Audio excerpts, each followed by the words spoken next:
So in a triangle, you've got a bull flag and a bear flag. So, you know, everyone's got a reason to see the pattern, but it's a bit of a nightmare. It's usually just better to say it's breakout mode and then wait for something clearer.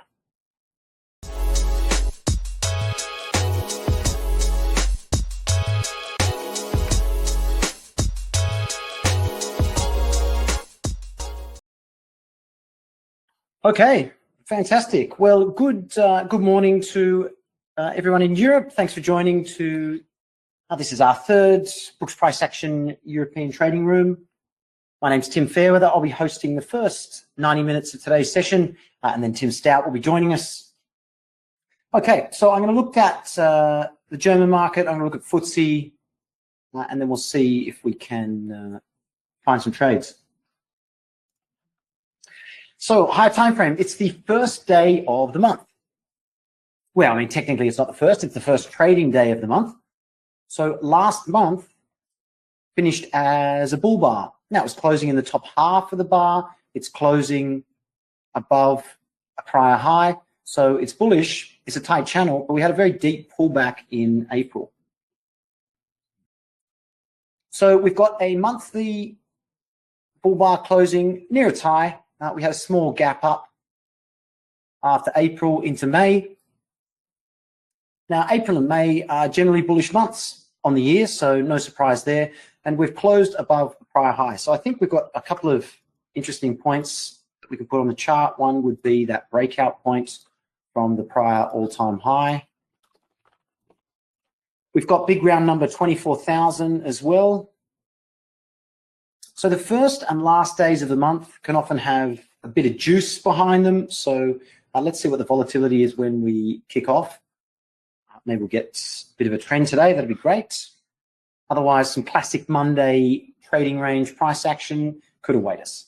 So on the weekly chart, 1, 2, 3, 4, 5, 6 bull bars up. I said here that I thought it gets tricky to buy once you get up near the high of this range. You're in a micro channel and the stop's far away. We closed basically at that prior high. I said, okay, well, there's a good reason to go sideways, probably buyers below the low of the prior week and the week before. You might have bears selling these highs and higher, betting they can get a scalp, which they did. But there's probably bulls buying, expecting a second leg up. Now, that second leg is the minimum, but I suspect there's a little bit more to go. But this is basically a micro wedge. We've got 3 pushes up on a lower time frame, and we'll see that on the daily chart. So a couple of different patterns going on here. I suspect that we might have a bit more sideways this week. Is this a good sell signal on the weekly chart? No. This bear bar didn't trigger, and it closed right in the middle of the range. So I think it's going to behave more like a trading range. Probably buyers below, sellers above, and we'll see. Just some admin. I've got a 20 bar EMA and I've got a 200. This means that I can switch between time frames. This will be the same as the 60-minute 20 when we go to that chart as well. So on the way up, we've had basically a bull spike and channel, bit of a small pullback bull trend, nothing in here very strong. And Al has an inertia rule. 80% of reversals and trends fail. We've had 1, 2, 3, 4, 5. So now we're up to the 5th and 6th reversal. These have got a better chance of ending this move. It's not set in stone. Obviously, it's a probability. But generally, once you get that many reversals and reversal signal bars are triggering, that's usually a good sign. So I pay attention to the fact that this is an opposite signal bar and there is a close below it. So that could be good for bears looking to sell for a second leg sideways to down. If I look at that signal bar, bears sold 50% into it. So that might put a magnet down here, 23,600. So does that make sense? Let me know if that's burning my way through it. Sort of a large coffee here. Just try and keep the speed comfortable. I'm using the continuous contract And I'll switch to the RTH chart as well. I'm just going to use the continuous here. There's less gaps. It's a bit easier to do the high time frame analysis. Now, what do you notice about bulls basically from here, right? So you're a bull, you can buy the close or buy above. You're a bull, you can buy the close or buy above. You're a bull, you can basically buy the close, you can buy above. And at some point, that stops. You can no longer buy above a bar. And then at some point, someone buys the top tick of a bull bar and you realize you're the only one buying. Everyone else is selling there. So this is a good sign of trading range price action, or that the market cycle is transitioning or has transitioned, because now you've got bears who've actually taken out what I would consider a major swing point all the way down here. Straight lines a little bit too much for us. So we're in a trading range and we're potentially up the top of a trading range. Were bulls able to buy one tick above that high? Yep, they got filled, bad entry bar, they were able to get out. And if they bought below that bar, they were also able to get out. So I think bulls might have left the building up here, might be waiting for two legs sideways to down. Now, it could be sideways. We're in a reasonably tight bull channel with a lot of space to the moving average. So this can go up and reverse from higher. This daily bar, actually, let's do a question. Is that bar a good signal bar? If so, who for? What's the setup? What's the trigger? What do? You buy it, sell it? Let's get a bit of participation in here. This was a 5-minute chart, and that was the bar. Remember, this is today, so just ignore this small black bar. What do we think? There's really only 6 options. 7 if you include nothing. So your options are buy the close, sell the close, buy below, sell below, buy above, sell above.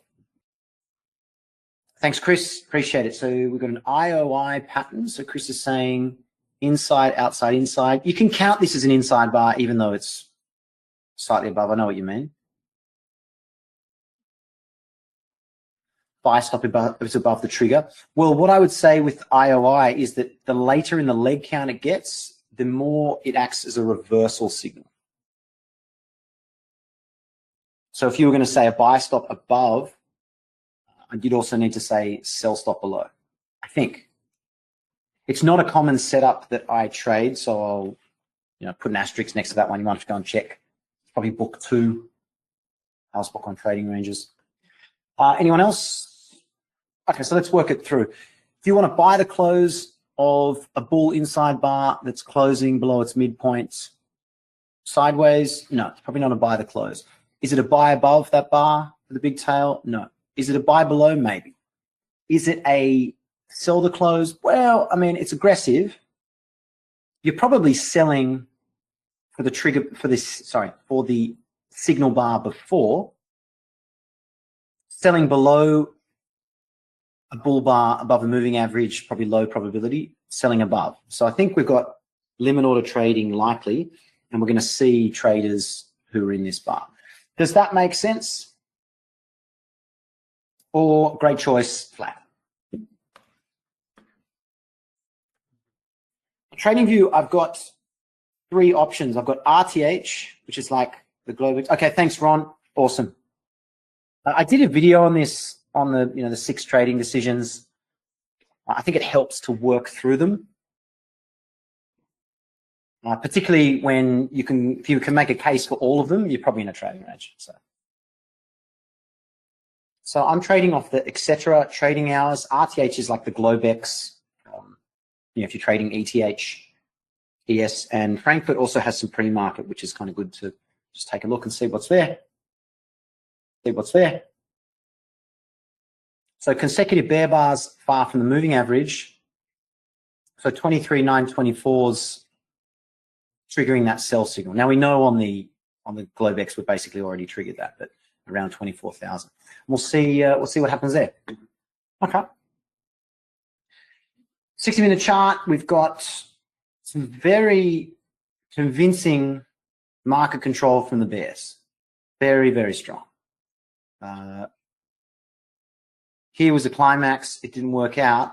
If you try and compare this, when were the bulls last doing this? Here, here, back here. They had one there. So now we're starting to get the opposite. So trading range price action, and the bears want this to be the start of something that goes down here.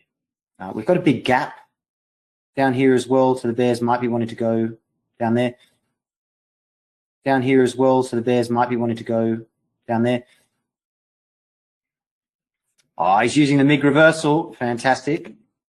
Like the MIGs.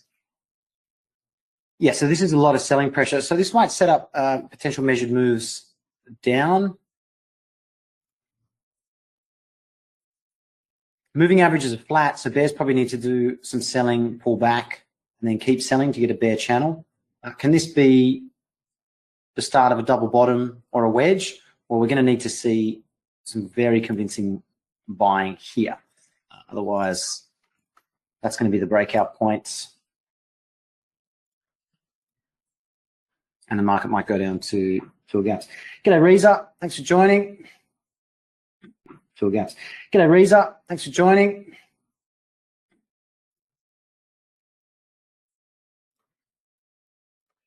So I'll just start putting some ranges on the chart that we might want to look at. I try to match my line with the range that I'm referring to, and then I don't have to label it, so I can see that line is from that range, and there's probably a smaller one in there. But that's on the overnight. If we look at the RTH chart, g'day Red, thanks for joining. We've already got one target here, so it might be that range. Do you use that bull bar, the inside bar, or the whole range? I think you use all three, but often the most conservative one I think is useful, and then we can add them on as we go. There's no targets at the moment above, which is a little bit uncomfortable for me personally. I like to make sure I've got some ranges in both directions, so I'm just going to do that. I just find I make better decisions when both directions are on the table. So close of last week is often an important price, and we're going to see what's going to happen on the open. I'm going to put that, oh, that's miles away. Where'd it go? Hang on.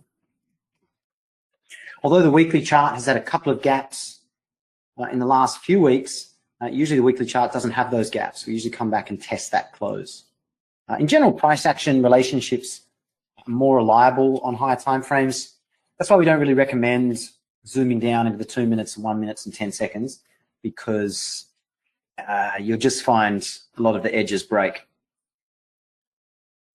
You're better off actually going up a time frame and sticking with it. Hi Chris, hi Ivan, g'day NB, thanks for joining. Hope everyone had a good weekend. It is scorching hot here. It's 35 degrees outside, and yes, nearly got ridiculously burnt. I'm going to turn into a lobster on the weekend. And yes, nearly got ridiculously burnt. I'm going to turn into a lobster on the weekend.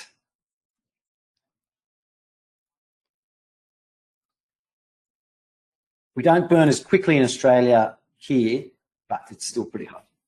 It's in Taipei, in Taiwan. Yeah, awesome. Let us know where's everyone else based.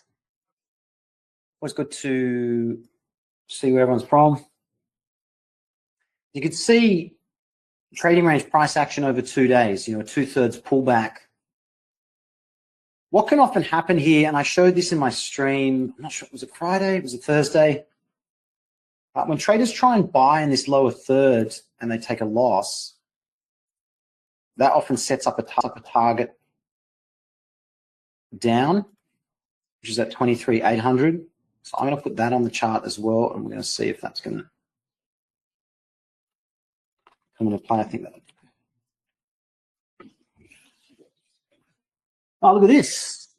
Oh, 39 in Doha. Okay, you win, mate. You win. You got me. But see, we've got like 90% humidity though.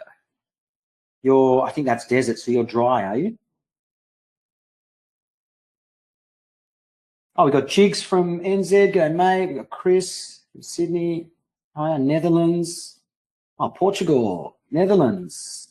Ah, we've got the Dutchman coming on soon. Germany, Norway, awesome. Iran, Tehran, fantastic. Oh, Chris is moving to Oz. Oh, mate, it's winter, so don't worry about the weather when you get there. It'll change for you. Sweden, Germany, UK, London, Denmark, France, Czech. Fantastic. Oh, that's awesome. We've got a great crew. Very intercontinental. Let's just have a look at yesterday's price action as well. Okay, I've got that on. I'm just going to switch that to as well. Okay, I've got that on. I'm just going to switch that to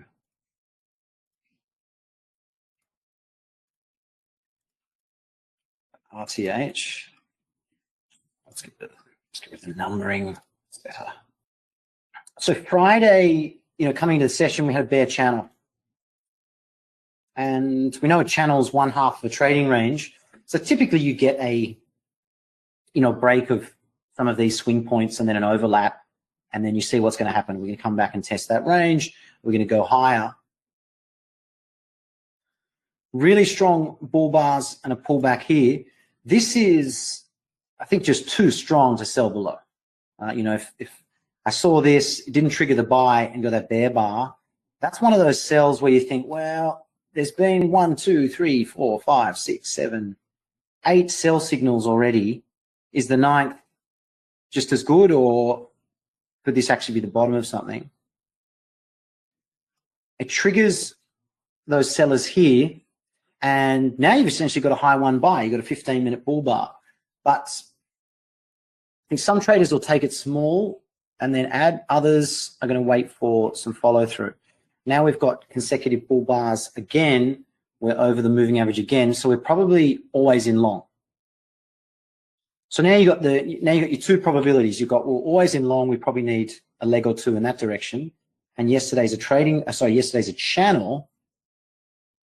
So we're probably going to pull up halfway or somewhere in this range and then overlap. Do you buy the close of 3? Well, you've got 3 consecutive bull bars probably going higher. We're also not closed out of that range. So I think some traders either waited or bought the follow through. And then from there, it was really nothing to sell. You're really going to sell that first bear bar after this? I don't think so. You want a second leg up. Bear's not really able to do much. Okay, now they get a close below that bar. So when you see that, it can be, I think, easy when you're flat to suddenly decide, oh, it's small risk. So that's a good trade. If you can observe that in your own trade markups and consider that these traders have been buying pullbacks, buying above, buying the close, buying for any reason, this is a signal not for a reversal. This is a signal that we need to form a channel. So what Al talks about is you're still bullish, but you're bullish buying pullbacks. And whether you wait for one bar, a couple of bars, 2 legs, waiting for a pullback to moving average, you're still bullish. You don't suddenly switch to selling below things. And I had a really bad habit of always selling below the first opposite bar. This is a great setup because anyone that did take that sell, that's the exact opposite of the bar they want.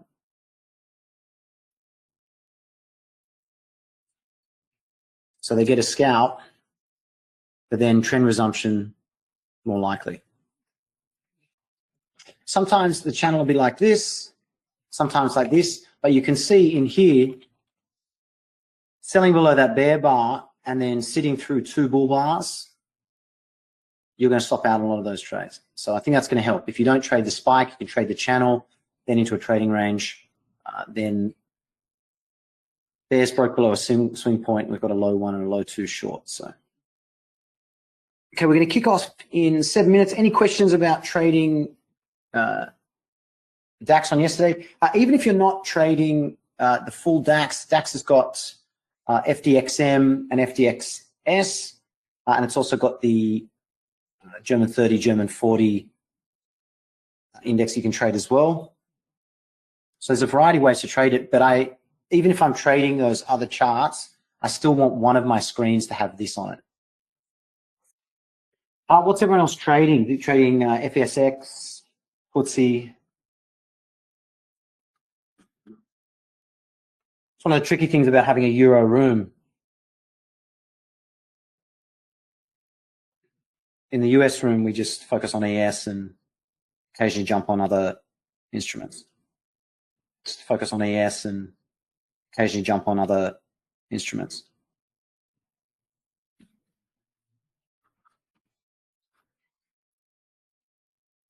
Yeah, nice. So if you use the CFD, you're going to see that's the same as the overnight on DAX.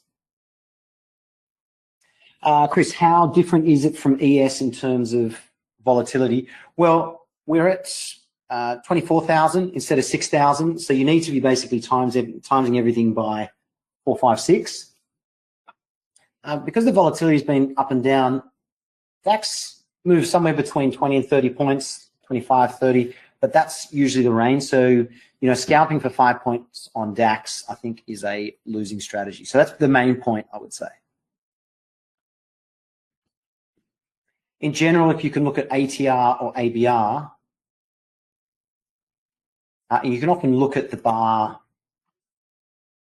You can look at distances between good signals. Okay, 30 points, 25 points. Okay, if someone bought the close there, 30 points. So you get that kind of range. So I don't use point counting per se, but I do pay a lot of attention to what the average bar size is.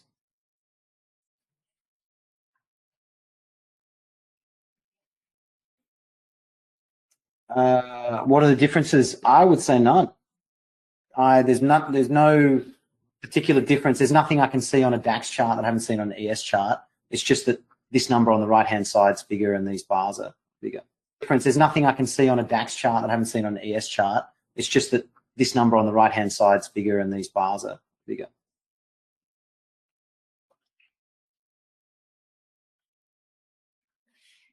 But I'm open to anyone who wants to share some of the differences they've found. Hi, FJ. Hi, FJ's from Spain. Awesome. Oh, the Hague, Netherlands. Fantastic. That's awesome. Hi, trading ski. Pre-market, yeah, I like to just pay attention. I mean, if I put on the pre-market and I also put on the RTH, so now I've got the pre-market, so we can see market already trying to go down. We've got to test this breakout point down here, but I don't typically trade the pre-market. That's not to say anything against pre-market trading. It's just when I look at my stats, pre-market's not my best time of day. So I defend my edge by just not touching it. Oh, we've got Mexican's richest man in here, Carlos Slim. Fantastic. Nice. Yeah, FDAX has lower volume. Yeah. But I'm going to follow the same process that I would in the US trade room. Hi, Vince. I'm from Melbourne. Oh, it's a great place. I miss the Melbourne food. Always good stuff happening in Melbourne. Trading NAS 100 CFD. Notice ES is very similar.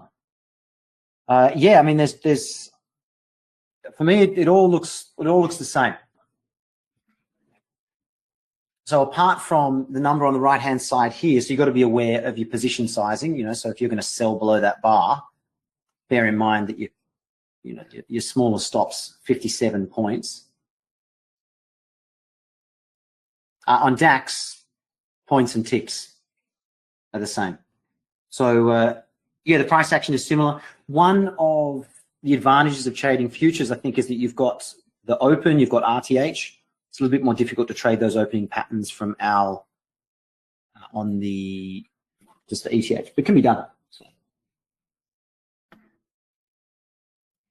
for those that just kind of joined in, thanks for jumping in the room. We're in the Futures Europe channel on Discord. I think the trading room's locked. It's usually to stop weekend spamming. That's actually a good thing. So gapping 140 points down. So if we take a look up here at the ABR, 380 points,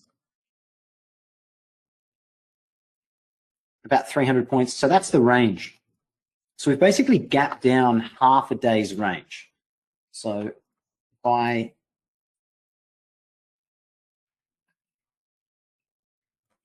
put a line here,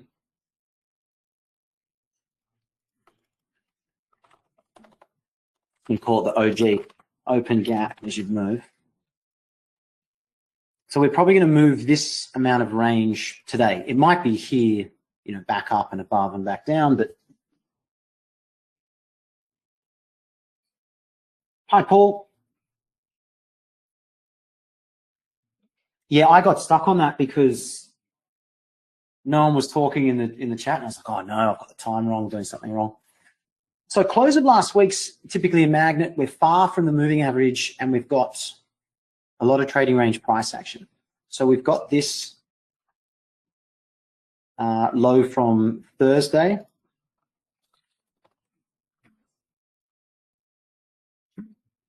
Everyone's excited about trading. We've come off the weekend, looking at the plan, new month. I think it's still best to wait for a couple of bars to see what to do. Like I said earlier, first trading day of the month, last trading day of the month can often bring a bit of juice.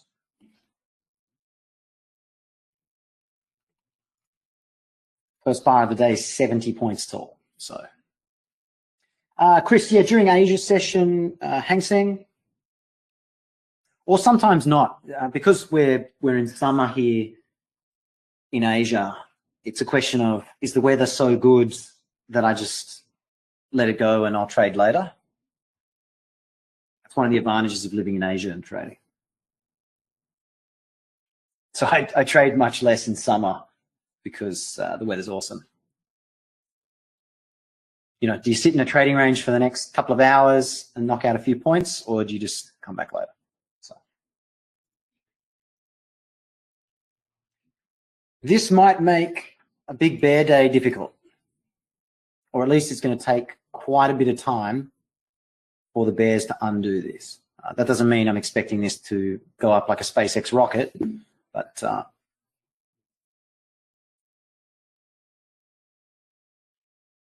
the close of last week's a target.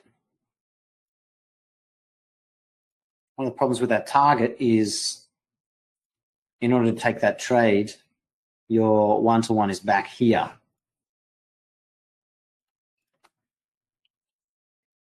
So big bull bar closing on its high. So follow through is important here for traders. We've got 24,000 above. We've got the close of last week. I'm going to do nothing with a bar that size. I'm going to wait and see what happens. So I said earlier, this is a trading range and it's very bearish. These legs are very bearish. If the bulls are going to turn this into a double bottom, this is what they need to do to convince traders that this is the low or near the low, and we're not going to go too much lower.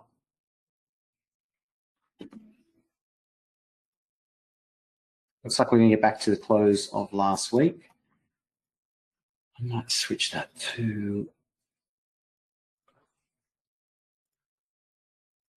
I'll put the overnight there. I'll put 15 minutes here.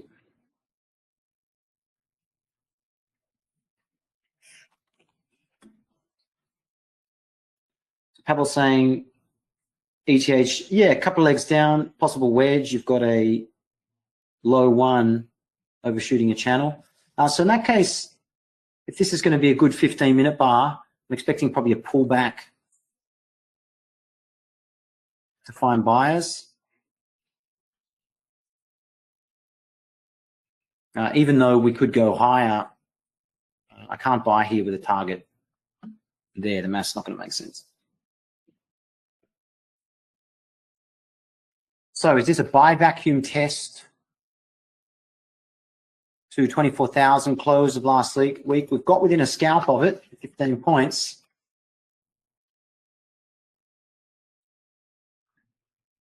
So if a trader was going to buy for that close, that would be the 1 hour target, you know, stop below. But this bar is just a bit too big for me. I think 70 points of risk, 10 minutes in the sessions, a bit aggressive for a Monday. Considering we've got 101 bars to go. So bar 2 did not form another gigantic bull bar. Hi Reza, could we call this a bear breakout failure below yesterday's low and trading range low? Okay, so we had a bear breakout, we've got to close back inside. So because of the gap, it can be a breakout pullback. So that's one thing I've got to keep in the back of my mind. Because this can also be, no one wants to sell down here, everyone wants to sell up here. And because we've got a gap down and a bull bar, probably both those traders are going to be right. So let's see, looks like bad follow through on 2. So that's probably more trading range price action. Will this get a second leg up? Will this get a second leg up? So I think the bulls on the 15-minute chart are going to need to do a lot. They need to close above all of this, you know, above the moving average, and put this into a trading range, potentially.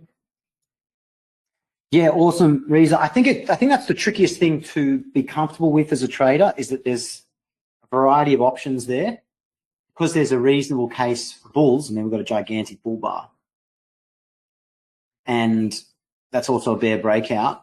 So both those trades are on the table, and then I've just got to decide, is it, you know, which side do I want to be on? At the moment, neither. We had a day on ES like this. No, that's not the right one. 5 minute. Here, where we had a strong gap down and then a close back in the range of that bar, you know, 2 huge bull bars. At this point, you really want to sell. Can it be a bull trap? Yeah, but do I really want to sell high that bar? No, not really. Now there's 3 bull bars. Do I want to sell? No, not at all. So at some point between here and here, swing traders and bull scalpers all decided, okay, well, we don't need to go back to yesterday's low anymore. But we've got a slightly different scenario here. Bad follow through. So 3 going below 2. Bears are going to need to undo some of this.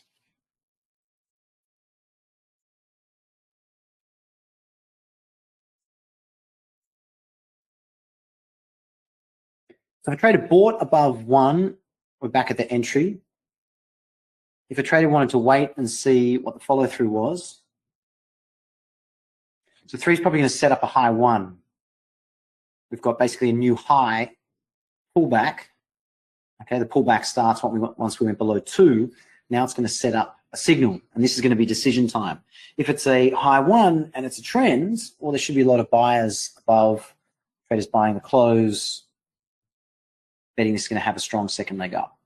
If this is a trading range, that high 1 is going to trigger and basically roll over. No, so closing in the range of 2. So I think 3 is a weak high 1. I think if anyone's, why's my terminal just paused? Okay, no, oh yeah, it's just normal. So if a trader's buying above there, it's probably with a very tight stop.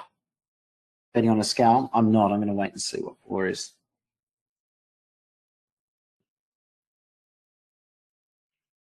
Often good to wait for consecutive bars on the open. Consecutive bull bars again. Consecutive bear bars.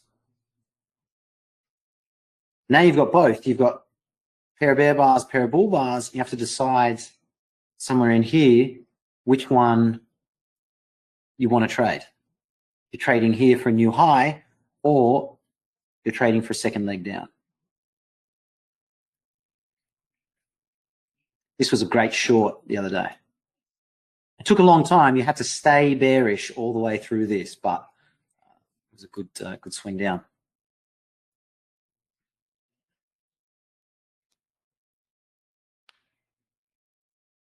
Before the open, we were talking about this inside bar. And we said, oh, is this a good looking signal bar? And you're like, well, it's not a great sell below, but it's also a bit of an unnecessary buy below. If you want to buy, you could also just wait for the moving average or wait for a couple of legs down.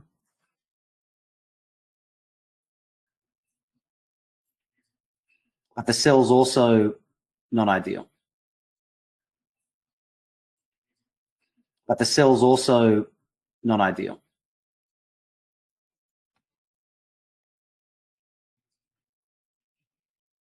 But I think daily, I can't prove it, the daily traders are going to be hesitant to buy above anything after a pair of bear bars and closing below their signal bar. Hi, Paul. Yeah, you can trade. So you've got the DAX, then you've got the mini and the micro here. So FDXM, FDXS. You can also trade the Stocks 50, or you can trade the CFD or the 24-hour chart.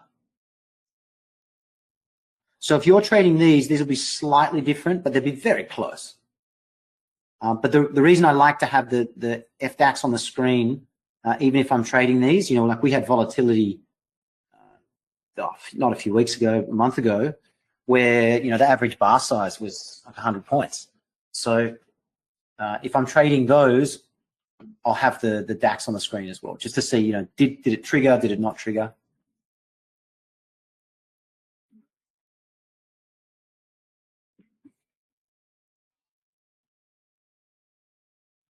Is this going to be a high one buy? Is this going to be high one pause? Bears have only tried once to reverse. Hi, Reza, can you repeat what you said? Traders become more cautious after seeing more bars against them instead of using stop orders. Yeah, I think that's a good way to trade. I think of a technical term. Yeah, I think it's a good way to trade. If this is consecutive bull bars, I want to buy. And I've got a few options to buy, but as long as I'm not thinking about selling. Now, at some point, I know that the breakout's going to turn into a channel, and I've got to be less aggressive buying above bars and more patient waiting. Okay, and that's how I decide where we are in this channel. Now you've got a strong close back in a range, took out a swing point. Now I've got to be careful buying above anything. So you see that buy above was okay, this one wasn't. And that's the market cycle shifting. If this is going to keep getting stronger, then it's not going to do this. So I adjust what I'm willing to do based on that.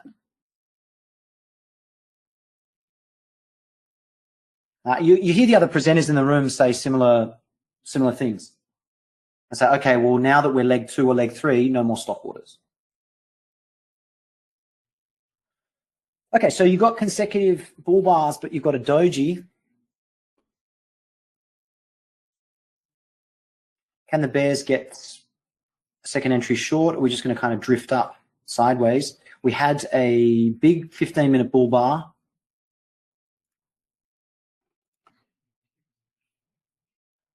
That's probably the range, so 50%.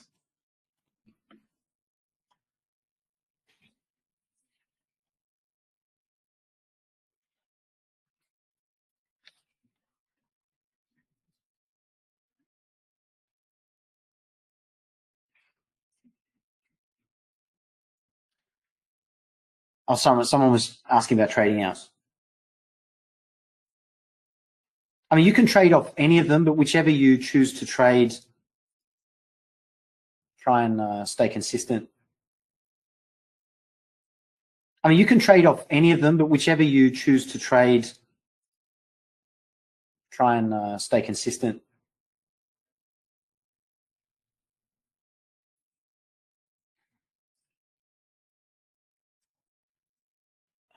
In white color. Is that just your settings in here? The symbol. Don't know. TradingView do updates to their software and they don't actually send a message. So that's a bit annoying.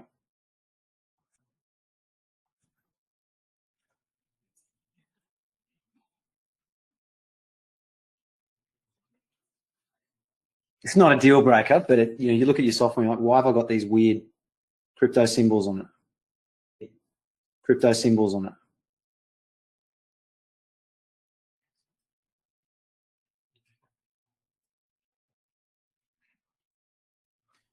So big bar, pause. If the bears don't do something soon, bulls are probably just going to keep pushing it up.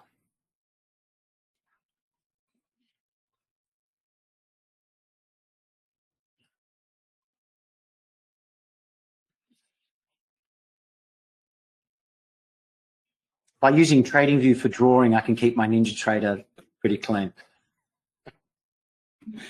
Maybe I didn't have enough paper as a child. Crayons.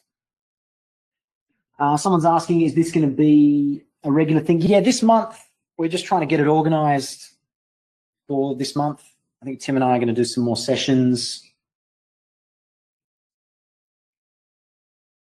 We've got an indeterminate number of traders who are part of the Our Books trading course who trade Euro. So please feel free to message Richard and Ken just to let them know so they can work it out. Bears might try and get a sell signal here. It would be better if they close outside this range. I prefer to see two bear bars. This line would be 1-to-1 to the low of the day, the low of 1, and the close of last week. So I want to see what happens there. So we had bull bar, pullback, high 1, failed. All the bulls get a high 2, or we're going to expect some trading range price action. We've had a few big bull bars last week. Yeah, so big bull bar here, sideways. Traders kind of bought 50%. That's not the day I'm thinking of. Or bull bar here, sideways and more up, but then came back into 50%.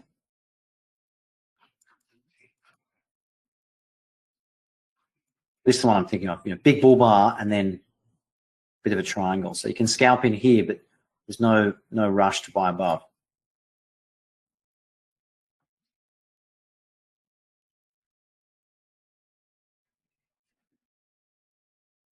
Okay, this is good for bears. So sell signal 5. Can they trigger it below 5? So with the pre-market and the overnight, it's big down, big up, and you're in the middle of that range. So I don't think traders are going to sell a big position here. They might wait for follow through. They might be open to scaling in the trading range. So that high 1 failed. All the bears that sold the close of 5 get 1R.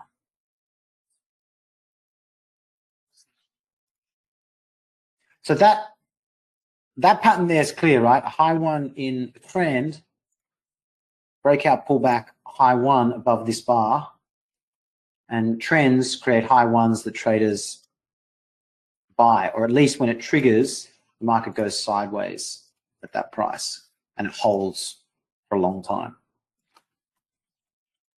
And then a trading range,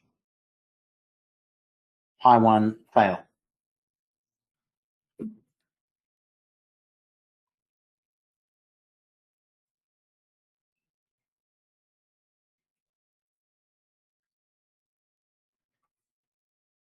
Nice, back at the open of the day. So hopefully everyone avoided the buy on 1. They avoided the high one on 3.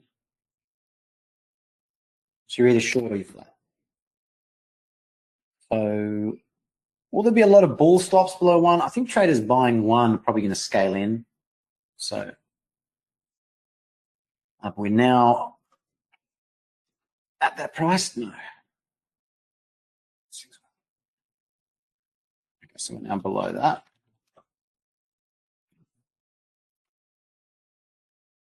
Okay, and our opening gap measured move and 1 times that bar is about the same.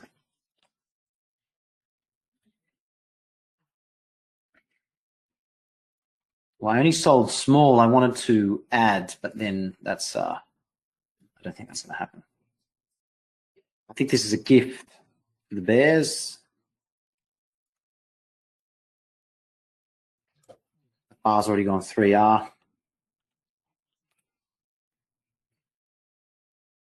Jay's saying, could that have been classed as a low 2 on the ETH? I'd have to open that up. Yeah. Jay's saying, could that have been classed as a low 2 on the ETH? I'd have to open that up. Yeah.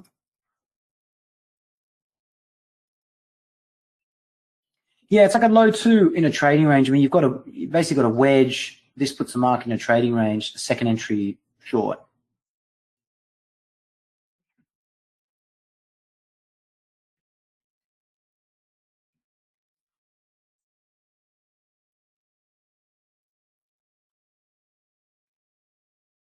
That's gone more than 2R. So just close that small size. I was hoping for an entry bar and a pullback to sell more, but I'll take the points. Take the points.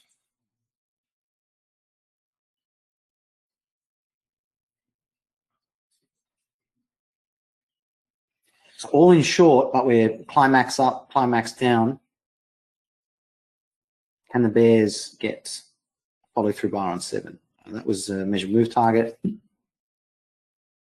So 7, I think, should overlap 1 low, the open, because here's the prior low. We closed that gap. So bulls are going to keep trying to close these gaps. If they can't and it stays open, then we've got a bit more chance of strong bear trend down. First day of the month. One thing I'm going to pay attention to is this high one failed. So if this is going to be a trading range, the low one here can fail also. So if this low one works, that'll be an interesting sign.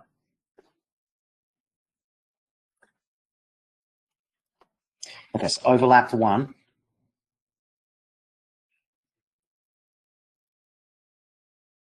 There's infinite things you could pay attention to on the chart, but for me, breakouts and gaps are really important.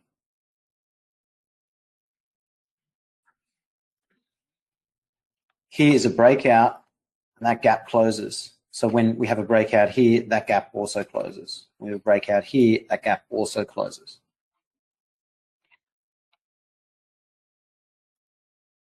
This one only tests. The calendar, yeah, that's a Ken question. I'm pretty sure it'll be today, but he'll be. We're up early. Well, he was up late. We're up early trying to work out the schedule. So thanks for following up. I think we'll have it today. But it's a free day today. So you've got Tim coming on in I think half an hour or so, and then tonight you've got Rose. Who's on tonight? I think Rose is kicking off. And then Brad. So you can see a lot of bears. The gift on 6. Could you be saying, well, here's a big bear bar, I'm going to sell 50%? Yeah, I would wait, because if you look here, this is a lot of overlap. So if I'm in a trend, buying a 50% pullback is a great idea. When the bars are overlapping, you want to be selling above or right up in the top part of the bar and buying below or the bottom part of the bar. Or the bottom part of the bar.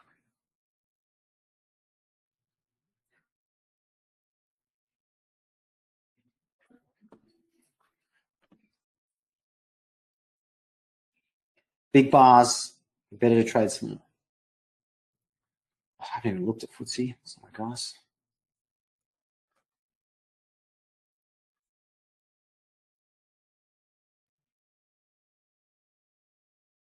FTSE, we had a lot of sideways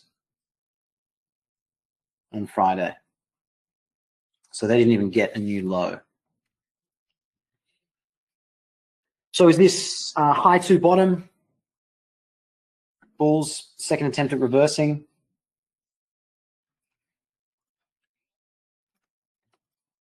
The bears get another chance to sell the 5 low, Thursday low. Oh, thanks, Pavel. Yeah, sorry, I thought I wasn't sure whether Al was coming on today. It's Rose, Al, and Brad. Yep. Yeah, Josh, this is definitely an early sign of a trading range. I think 2 and 1, or gap down 1. So, can you be buying 7? Generally, I would wait for this to have a small second piece. Considering a lot of bulls that were long here gave up, I think it's generally better to be buying below things. If this takes off, then I'll try and buy a pullback. But I think the high time frame context is sideways to down, so it might be a case of sell the pullback.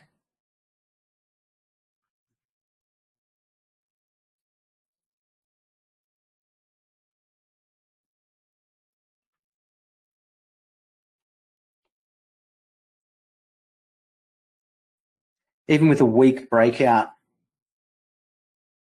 below that swing point, we're waiting to see, do the bulls get a good buy signal, or does it lead to more down, selling the pullbacks? So far, limit order bulls making money, buying below 1, stop entry bears making money. Not really sure how limit order bears got in unless you sold above 3.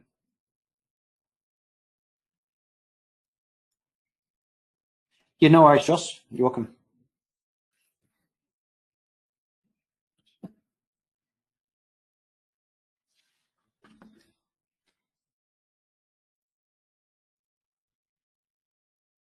So 15-minute chart, we had gap down in a bull bar, big bear bar that hasn't triggered yet, and back into the middle of this range.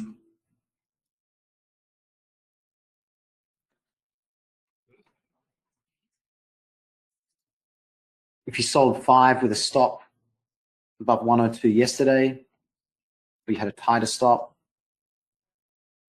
So if you're a bull on the daily chart, you haven't really had a chance to buy below any bars. We just had a small pullback trend. You had a chance to buy the moving average. Phenomenal trade. Looks like I went 1,000 points. Well done. Cracker trade. And then, you know, buying below things in a bull channel and scaling in below, that's not a bad strategy in a bull channel.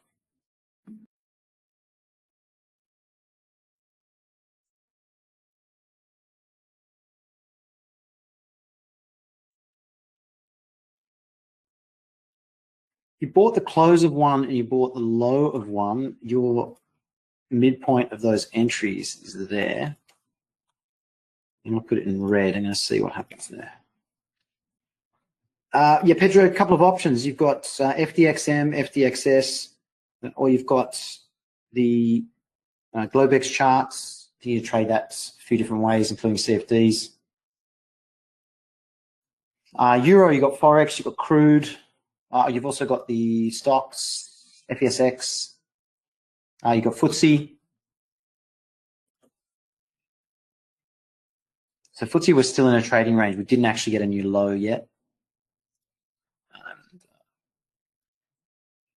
Trading ES or NQ. I don't typically trade those out of session, although you could last month. You could, because of the volatility. Okay, so 8 is the low 1 for sell. Not a great signal bar. I think if you do anything, you're in a trading range. Will 5, 6 get a small second leg sideways to down? So this high one failed up here. What's going to happen at the low one? If it's a trading range, you might have more traders waiting for low two. Peter's saying feels like no man's land because of the huge stop placement. Yeah, you need a 130, 140 point stop. And bulls don't have a close stop here because it's a trading range. So you're expecting the range to expand and close. So you're probably better off going for the bull stops. So you're probably better off going for the bull stops.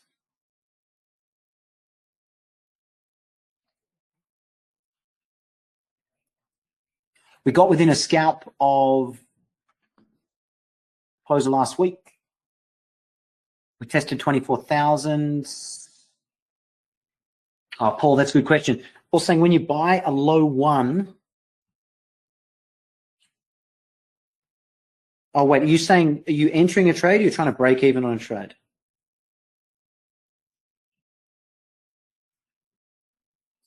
Where's your... Well, the low one's here. Is that what you mean? Well, the low one's here. Is that what you mean?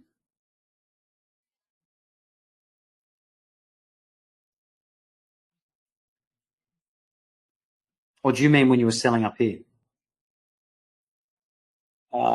Break even after buying the high one. You buy the high one and you get 5. So when 5 closed, I said that high one's failed now. And you just take the stop below 1. Otherwise, what you're saying is you're buying here and you've got to stop all the way down here. And then you're hoping for a signal bar to get back to break even. So for me, I would just take the loss. That's the trouble with trading range and trend trading.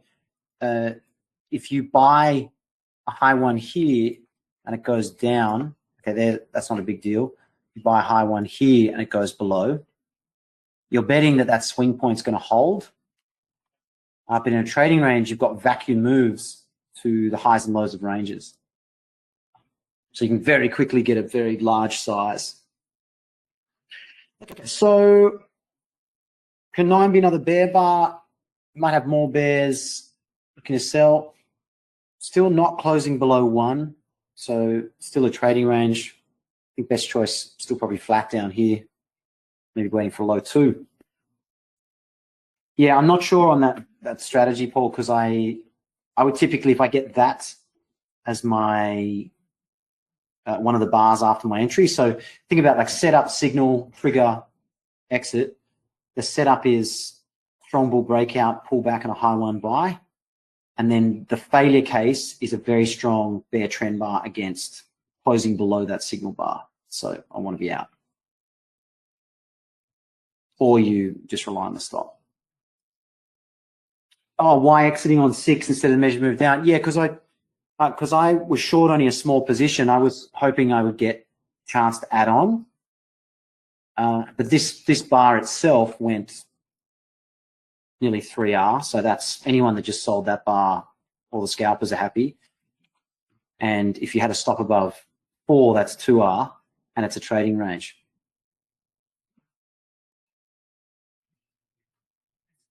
And one looks like this. So context dependent trading. Someone's like, what do I do in this situation? Like, well, it depends on the 5 things that happened before it. Okay, so 15-minute bulls, we've got an inside bar here. So low 1 at the moment has found buyers. High one's found sellers, low one's found buyers. So probably back to the middle of the range. Can the bears get a low 2? Is 9 the second leg, the world's smallest second leg? Get a low 2.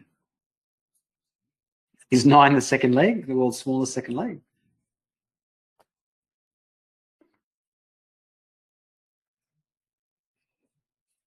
So far, buying above that didn't work, buying above that didn't work, buying above that hasn't worked.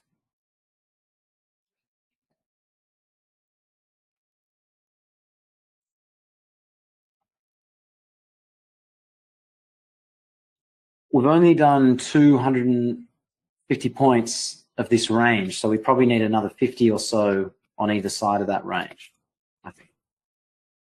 Reese is asking, when we're in a winning position, is it a good idea, as Ali Wanafshari recommends, to take full or partial profits instead of hoping for more, accepting the gift itself? Well, it's tricky, right? If you're in a winning position, you don't really want to get out of it, right? In case it's going to get much larger. But in this case, if you think about this sell here, what I'm expecting is we're going to channel. But instead, we have a vacuum move all the way down to the low.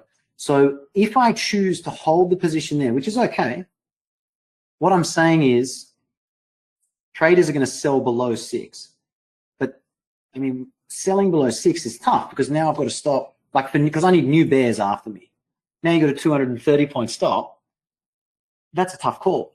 So sometimes I exit because the next bar doesn't create a good trade for someone in the same direction. So, for example, 63 here, let's say you sell and you get this bar here. So we're probably still going to go down, but no one wants to sell down here. This is limit order bulls scalping. So I think one way to exit a trade is there's this case where you just get one huge bar in your direction and you start scaling out. My target here was the low of the range. So yeah, I mean, it depends on your setup. When Ali talks about that, he's also talking about scalping an average bar range, having a high frequency of trades. And so in that case, you're looking for that scalp. Okay, so 10, good looking bull bar for, bears. If bears want a two-legged pullback to sell, we're coming back up to the 5 close. We're right in the middle of this trading range. If 10 is going to be a good buy, I'm going to wait and see if bulls can do consecutive bull bars. The other proviso is if you're scalping and you're exiting as soon as you get a good bar, how do you get back into this trend? Because you'll be able to trade a bigger size here and probably a smaller size as it keeps going. But the probability here is increasing. Instead of 2 bars, 3 bars, now we've got 4, 5, 6, 7. Chance of this having a pullback in a second leg's very, very high. So you'll end up having a smaller size when the probability is the highest.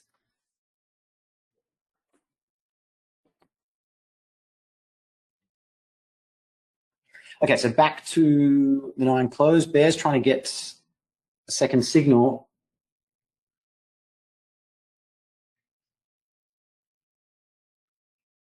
Oh, sorry, you added when we see a huge climax in our favor. Yeah, I think so.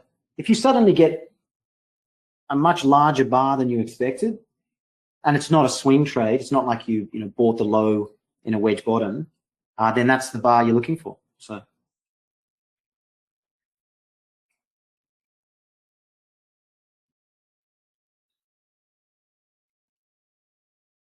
yeah, hopefully that helps. Like I said, general advice in trading is a bit tough. Needs some context with it, but I think that'll help. Chris bought the week close of 9 for a scalp. Yeah, so you see that 20, 25, 30-point moves on DAX. I mean, the ABR is a little bit larger, so I think the risk rewards probably a little bit tight, but we're in a trading range too. Because I think we're more always in short than we are always in long, I will typically only look for scalps in the short side. And we didn't go above a bear bar that I liked yet, so. Go above a bear bar that I liked yet, so.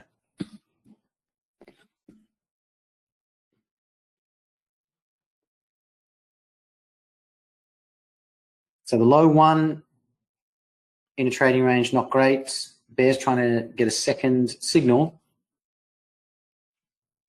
No one wanted to buy above 10. No one wanted to buy above 7.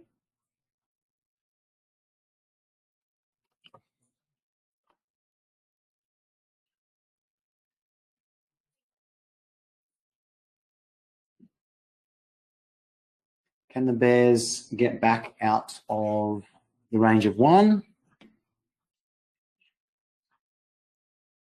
Nice little triangle on FTSE.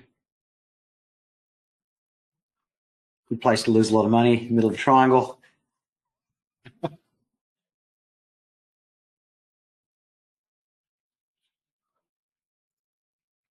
So in a triangle, you've got a bull flag and a bear flag and a bear flag. So, you know, everyone's got a reason to see the pattern, but it's a bit of a nightmare. It's usually just better to say it's breakout mode and then wait for something clearer. Thanks, NB. So we're about to have the close of first hour of the day. Big doji. Okay, so bear's got a bear inside bar 11. So it's a low too short below 11. Can the bears sell on 12? Would have been better for the bears. It was below 1. I think it's tricky for bulls.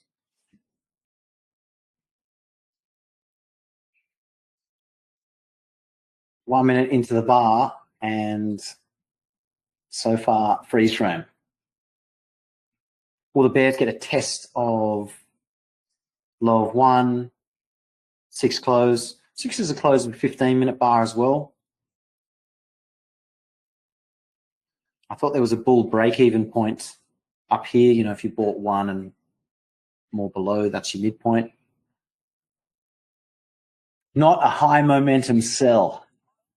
Okay, a couple minutes into the bar. Bulls still haven't taken it over.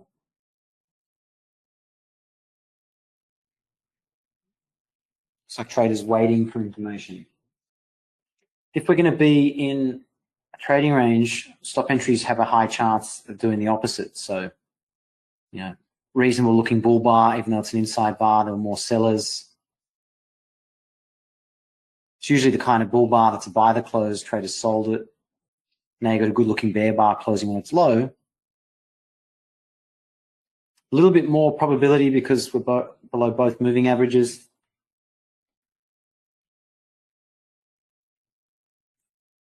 Probably better be flat, waiting for something more clear. Okay, so we're coming up to the close of the first hour. First hour is going to be a bear bar. So it's a close below this prior range, and we had some measured move targets below. Bears able to get consecutive bear bars. They're trying to push the market down, but at the moment we're still going sideways, so probably more likely sideways to down. 15-minute traders, it's an II. I think we might get a little bit more sideways, but we are in line with the moving average, so might be a sell above. Okay, so I might have reached the end of my shift for the Euro session, I think. What I'll do is I'll wait for Mr. Tim Stout to come on. It's great to see the Dutch contingent in the room. That's awesome. Evening, Tim, or afternoon, Tim. Oh, okay, mate. How are you? Isn't this fun, just Europeans and Asians together? I know, it's fantastic. We've taken over the stream. It's going to be the real trading. Yeah. Hey, do I switch? Hang on, I'll switch you across. Good to hear from you, mate. Same to you, mate. Hope you did well. Thanks. All right. Let me share my screen. There we go. Guten Morgen, liebe Freunde. And good morgen. Or buenos dias, whichever. So, where are we? First day of June. First trading day of June. And on our last month of this contract. So by the end of Friday, 3 weeks from now, we'll be closing up the June contract and moving to the September contract. So that's the fall and winter season coming up. Just kidding. But start of the week, and unless there is any big news over the weekend, Monday mornings on Europe are usually quiet and trading range. Of course, there is the beginning of the month, so a lot of investment capital is waiting to be put in the market. And usually the first day of the month has something of a bull trend or something of a trend continuation behavior early in the week at least, or early in the day of the first of the month. And this was it. So big bull bar that was about 120 points or so, but no immediate follow through, ultimately became a big bull trap. We went below Friday's low and we immediately closed the gap, but we did not close a body close inside Friday's range. So effectively, it's still a gap from Monday to Friday. That sets up the possibility of a measured move down based on Friday's range. That measured move is right below our range low at 759. I can check if I measure it exactly. 987. Yeah, so 759 is Friday's measured move. Also, the bears are hoping for a measured move the size of bars 1 and 2. Bar 1 high, bar 2 low. A breakout brings us to 703. So traders are wondering, was bar 6 a successful breakout? Well, the strength of the breakout is always measured by the initial breakout and the pullback. The pullback was around 50% and it pulled back into the range. At the moment, it's 50-50. 50% that we're still going to get a measured move down, 50% that we're just going to race back up to the close of 3, the low of 4, and into the bar 5 range. And that would be a failed breakout. Bulls that bought the one close, bought more lower, are out break even.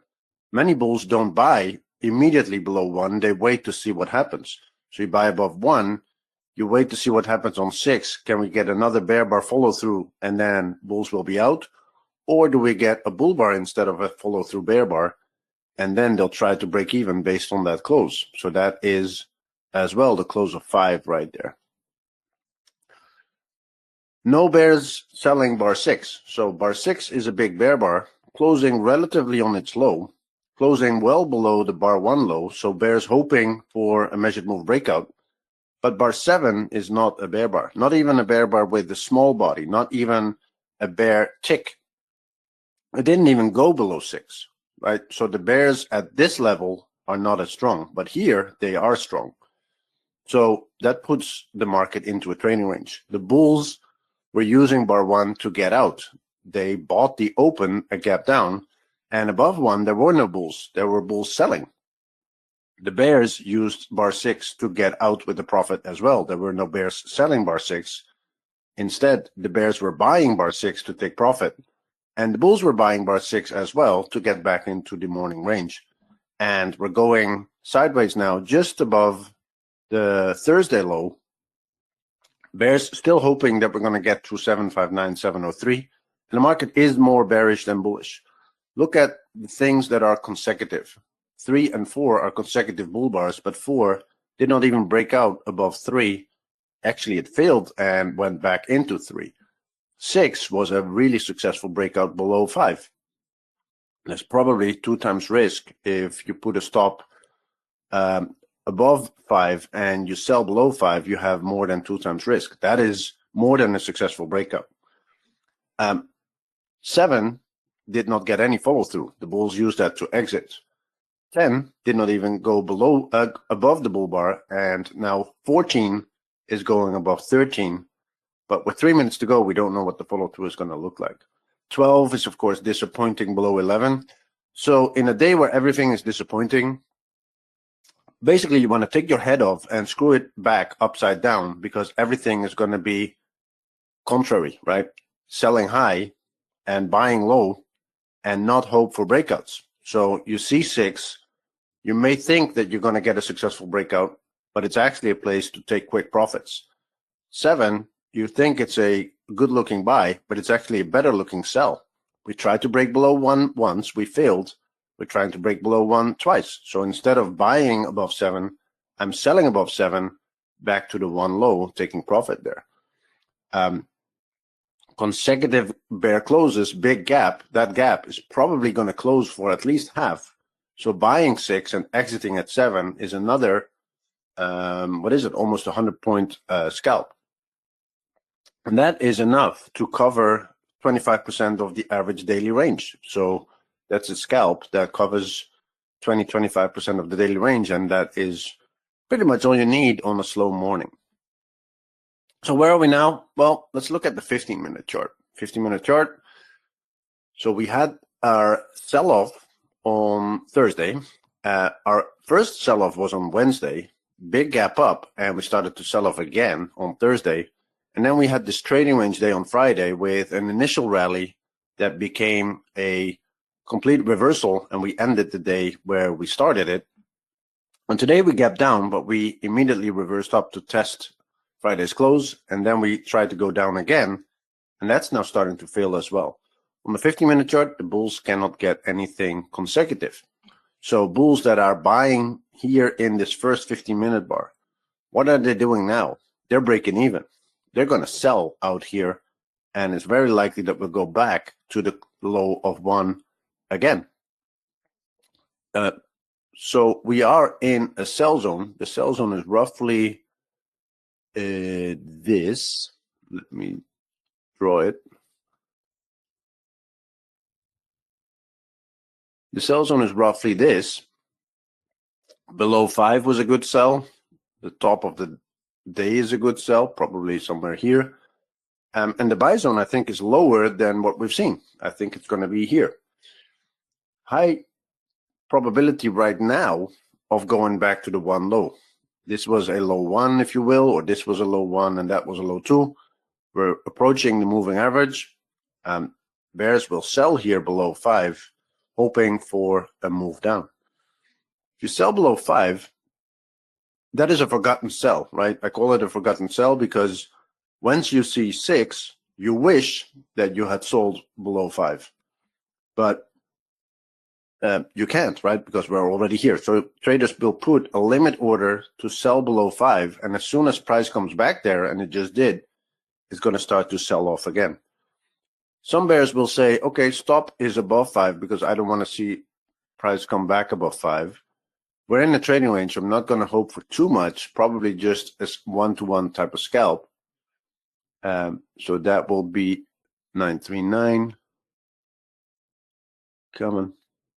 So that will be here on the 890 or 2-to-1 or the low of 1. That will be a little bit more.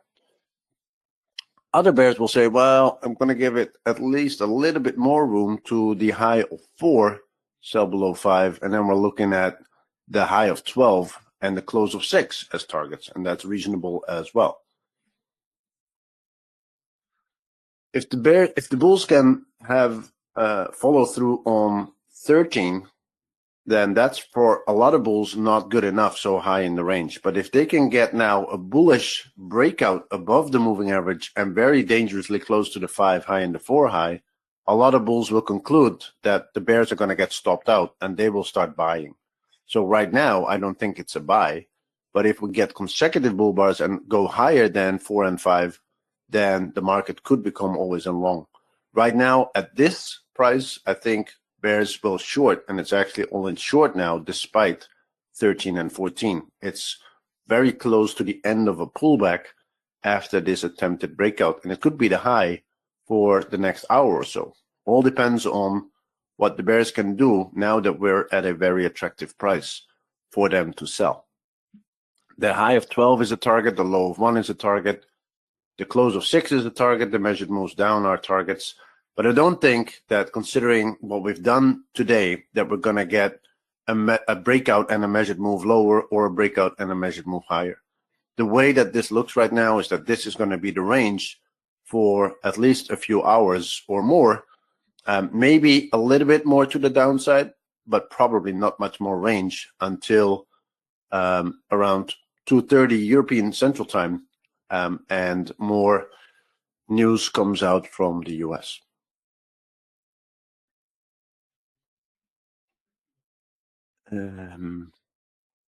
Let me see, because I think we were supposed to do recording as well.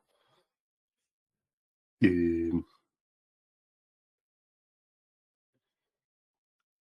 just going to have to select this recording location. There we go. So can the bulls get a breakout? Can we go back into Friday's range, or will the bears start selling here and will we actually come down? Still think that the bears should be able to sell below 5. And even if we go to the 3 close, we should come back to around the range of bar 11, the range of bar 12. What can the bulls do? Well, if they want to deny the bears from selling here and from creating a reversal, they need to come up with a good looking bull bar. This is a pullback, so we went below 14 and we're reversing up to above 14, so it's an outside up bar right now, bar 15. Also the close of a strong bar on the 50-minute chart. But we're so in the sell zone that a lot of bulls will be thanking a lot of spiritual leaders that we went back to their break-even price, right? That could have easily become a sell to close sell-off and trap all of these bulls out. Now they're back to break-even. If they buy more at the 7 close or above 12, they're at break-even. So they'll be taking it. They're not going to hope for an upside breakout. They know that the overall sentiment is bearish. We opened with a gap down. And so that always increases the chances that we're going to have sideways to down somewhere during the day. Let's see. So what does this look like on the 50-minute chart? Well, we had an up, but then we had a strong down. Then we had an up, down, up. This is a correction for now on this bear breakout. If this becomes larger, then it becomes an endless pullback and it can stop out the bears. Some bears will say, well, it's a trading range. I'm just going to sell more at the top and going to get out break even at the midpoint. And that's probably a strategy that's going to work. What's the range right now? 23,800 to 24,000, 200 points. The average range has been 390, 400-ish. So that's still going to extend, but that doesn't have to be extended on a Monday morning. 3 consecutive bull bars, good for the bulls. 2 legs up though, 15 went below 14. So a lot of bulls will tighten their stop to below 15. Some bears will sell more. Some bears will sell below 15 because they know that that is a higher low. In general, I think I do not want to be long up here in the range. And maybe I want to wait with selling until I see a bear bar closing on its low. Or sell with a limit order right here. Sell more on a bear bar closing on its low. Or sell more higher to get out break even. On a day like this, everything is bad, right? Breakouts will fail. So a big bull bar will not go very far. A big bear bar will not go very far. 3 bull bars, that's probably the end of the move rather than hoping for an upside breakout. So you got to look at everything that's bullish as a place to sell. And you got to look at everything that's bearish as a place to buy. Very tricky on the DAX sometimes because every now and then you just get an enormous breakout that just goes against you. So you need to be very quick to get out when you're wrong as well. Daily chart. Well, I'm curious to see what this bar is doing. Well, we still have 3 minutes. So daily chart, interesting. We had a huge bear bar on May 23rd, and that changed the character of the market. This was a very steady and strong bull trend, and it created higher highs and higher lows all the way up, as bull trends do. This was an exact double bottom, that one, May 16 and May 19. And we created higher highs and higher lows all the way up. There was a higher low here. Let me draw it. There was a higher low there. And then one day just goes through that high low and pierces through that high low, changes the character of the market. That bar was huge and it ended a severe buy climax. But this bull trend is so strong, the first reversal attempt, no matter how strong the bar, even if it's 800-900 points, it's still a single bear bar in a bull trend. So bulls were so happy to buy that close that the next day just gapped up 400 or 500 points and started rallying. However, this bar changed the character of the market. It's not a strong bull trend anymore. Higher lows failed, and so it's a trading range. trading range that had a higher high, but at a new high, all bulls understood that after this strong bear bar, they needed to take profits because that is probably going to be the high in the trading range. Then we had a second leg up, or a bull trap, and we had a sell signal bar, this bar. So that was last Wednesday, I think. If this is Friday and then this is Thursday, and then that's Wednesday. Yeah. So you had a bear signal bar, and then we triggered the sell signal bar. But we also went up all the way, but not to a new high. That high is 365. This high is 360. So that's a lower high after that bar. The question is, did we trigger the sell and then went all the way back up and then came down? Or did we go up and then only when we triggered the sell, we went down, right? And if you look at, of course, the intraday chart, that's exactly what we did. This was the sell signal bar, and this was the high, and we started selling off the whole way down. And when we triggered the sell below that Wednesday low, we did not go up at all. We went up maybe 20 ticks, and then we sold off. So that was actually a much stronger sell signal than it looks on this chart. When it triggered, it went down. This Friday was a pullback. So how big was the pullback? Well, if we look at the sell, and the high of the Wednesday is here, and the low of the Thursday is here. So we can take these two prices and compare how big the pullback was. If we see Friday as a pullback from the sell signal, you can see it's exactly 2/3. So we pulled back 67%, 66% of the sell. That is not a sign of strong bears on the daily chart. So yes, these bears selling below Wednesday, they got 1-to-1 this morning, but they know that the market is not bearish enough for them to expect 2R, 3R, 4R, a full bear breakout, complete reversal, none of that. And so they were really happy to get 1-to-1 on their daily sell signal, and they took it this morning. And chances are that we're going to reverse up back to 24105, the close of Wednesday. Take a look at how this 5-minute bar closed. Bear bar closing almost on its low. It didn't take out the 15 low, but good enough for the bears to start selling below 16. Some bears will not sell below 16. They will sell when we hit below 15. The 16 low is 910 and the 15 low is 909. So sometimes you have the market going one tick below a bear bar and then reversing up, keeping that higher low intact. So some bears will wait to see the market go below 16 and 15 before selling. Some bears are already selling when we went to the low of 5.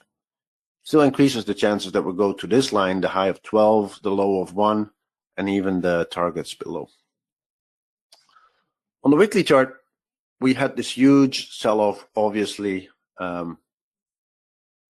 and the strong reversal back up. The market in Germany became very strong after, basically after the elections and everything that followed in Europe and the US.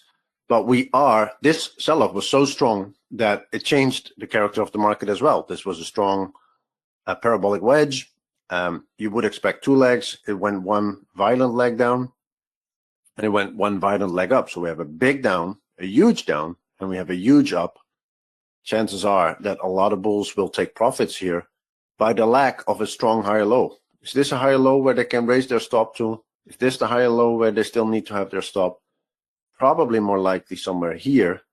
Some bulls will trail it to below a big bull bar here, but that's right at the moving average. Chances are that this is going to go sideways for a while before it gets another leg up or that it reverses down.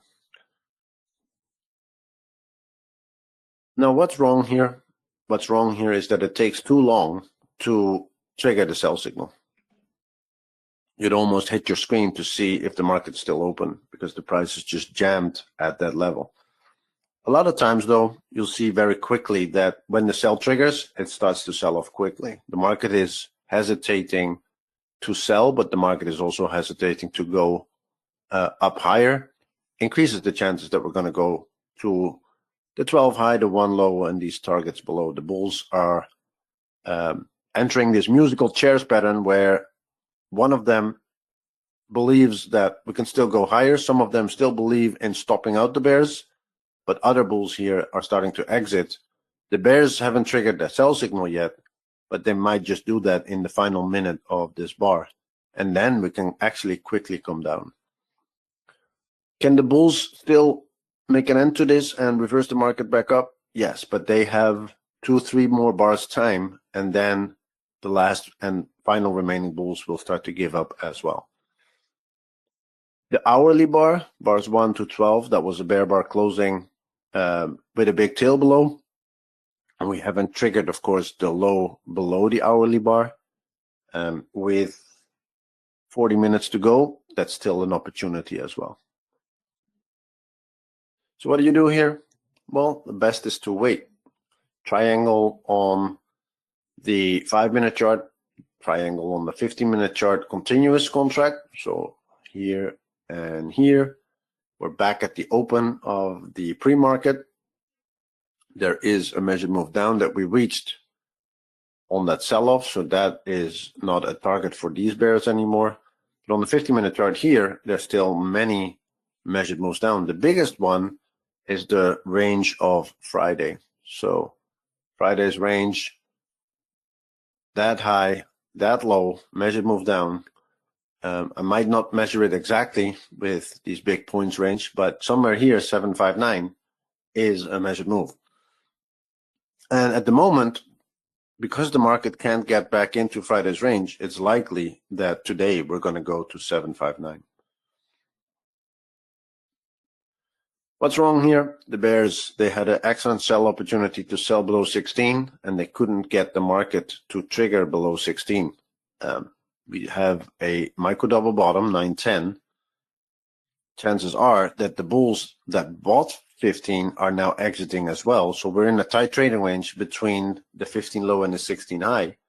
And the bulls are trying to keep it there so that the bears don't get their sell. And then if the bears give up, they can reverse the market up. The bears are still trying. They gave the bulls the chance to exit at the 15 close, fair enough. And they're now trying to create a second bear bar closing on its low or near its low. And that will then be the next sell signal that they're looking for. What do you do if you get a huge bear bar that immediately goes into these levels? Well, then I would not be wanting to short. So if we now get a bear bar that goes to the close of 6, for example, then I think the bears will actually take profit on a big bear bar instead of selling below it. But if you get a tiny bear bar, something smaller than 11, something that looks like 16, then I think you'll find more bears selling here. The longer this takes, the less bearish it gets, right? If you have an excellent sell opportunity, then usually that moment exists only very briefly. And if that moment continues to be here for 5 minutes, 10 minutes, 15 minutes, 20 minutes, then it's not as good of a sell as it seemed to be, because very good selling opportunities only exist for a very brief moment of time, just like very good buying opportunities. So the more bars this takes, the less bearish it gets. Look at here, excellent buying opportunities. They only existed.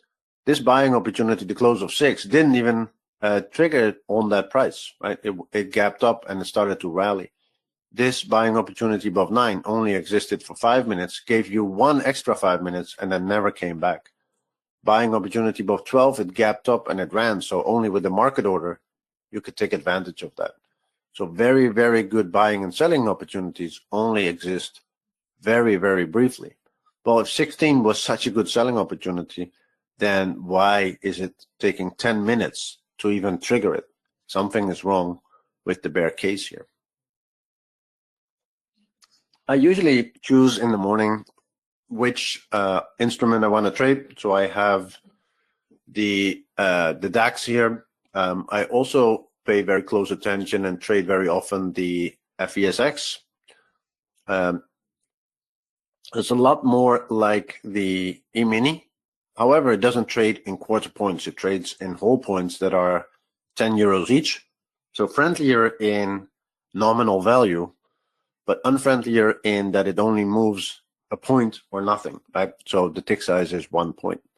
But it's incredibly exact, and the volume on this thing is huge. Already now, well, I can put it.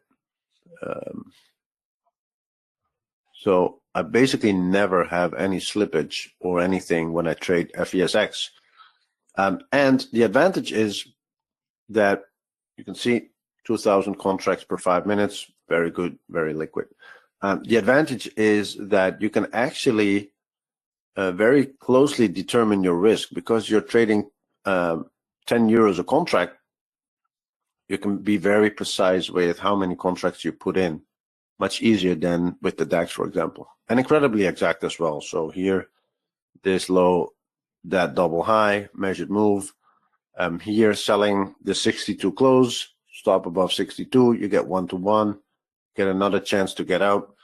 So all of these things work exactly the same on the FESX as on any other market. So here, measured move down, etc. Other market that I pay attention to and trade very often as well is the Bund. So the German interest rates, you can see bear trend from the open. You sell somewhere during bar 2 or bar 3. What you're hoping for is measured move and a breakout below here. Other bears are, well, the bears in general are wondering, is this a breakout from below 98, a bull bar that started a new leg?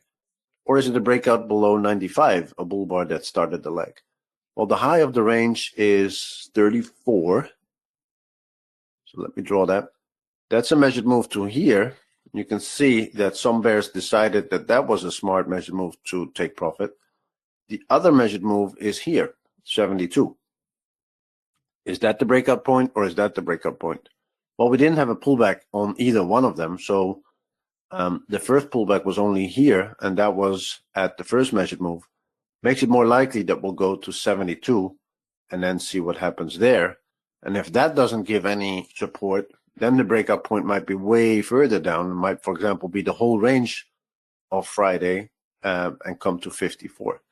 But this is an excellent opportunity to, if you have the DAX open and you have the Bund open and you have, for example, FESX open, and you see 3 bear bars on the Bund, you just close your other charts and you start to sell bar 3 and then hold for a measured move down. Good. Another thing to trade during Europe hours is crude oil. So I don't know if I have it on this workspace, but I can. So huge gap up after a huge sell-off. So the bulls are probably looking for a measured move, the size of that sell-off that leads to 63.30. We have consecutive bull bars, market always along, trying to break out above the high. So waiting for a high 1 or a high 2 to buy and hold for 63.30. Good. Let's go back to the DAX because the bulls are on it with consecutive bull bars 17 and 18. Something still wrong with the bear case. The bears should have done more to start selling off back to the one low. The bulls that bought the close on the 15-minute chart, they're about to get a break even on their first buy. So they are profitable on their later buys and about to get a full break even on their first buy. That places the market in a trading range between the 1 low and the 3 close because bears will be selling it. And again, they will still want to get back to the 12 high and the 11 high. So I would still say that we're very high in the trading range and not look to buy this high, but we haven't triggered any sell signal yet. The bears are still waiting to get a sell signal bar. Let me clarify this with measured move 1 to 2. 60-minute chart on the ETH chart is interesting because you have a bear bar, an attempt at a breakout below these 3 bull bars. This bear bar does good, but then this bull bar actually triggers the stop that the bears were having when they sold. That makes it likely that we'll both go back to that stop location or somewhere here, but also that we're going to go probably back to the close of this bar, which is the close of bar 12. So we're coming high into the trading range, increases the chances here for the bears to sell and get back lower. Now 19 is a bear bar closing on its low. It's far high in the bull leg, so not a lot of bulls will be intimidated by 19. Moving average gap bar, and the first sell signal at the moving average, at or close to the moving average. So this has a good chance of selling. As a bull, I would definitely get out, although you can wait for the follow through. But if you bought late here, if you buy late, you need to get out quick. If you buy early, you can wait to see what happens on, for example, your bar 13 buy. So you buy the close of 13. You haven't gotten to your 1-to-1 target yet. That's up here next to the 3 close. Those bulls will be holding. If the follow through on 19 is bearish, then they can still get out break even on their original buy. They don't have a full profit yet, so they're holding. If I would be buying late, which I wouldn't because I'm looking to sell here, then I would get out very quickly, right? Because what if 20 is a huge bear bar, then you have a huge loss and you only had a small profit potential. So if you have small profit potential and you take a huge loss, then your risk reward is all screwed up. So if you're buying late in this rally, you need to get out very quickly on a sell signal like 19. Even if it doesn't appear to be a good sell, it had a potential of being a good sell. And then being long so high in the trading range is probably a bad idea to keep holding long. Now, if you buy 17 and your idea is to scale in lower, then you can hold. But in general, I would be out below 19 and I would be looking to short 19 and see what 20 looks like.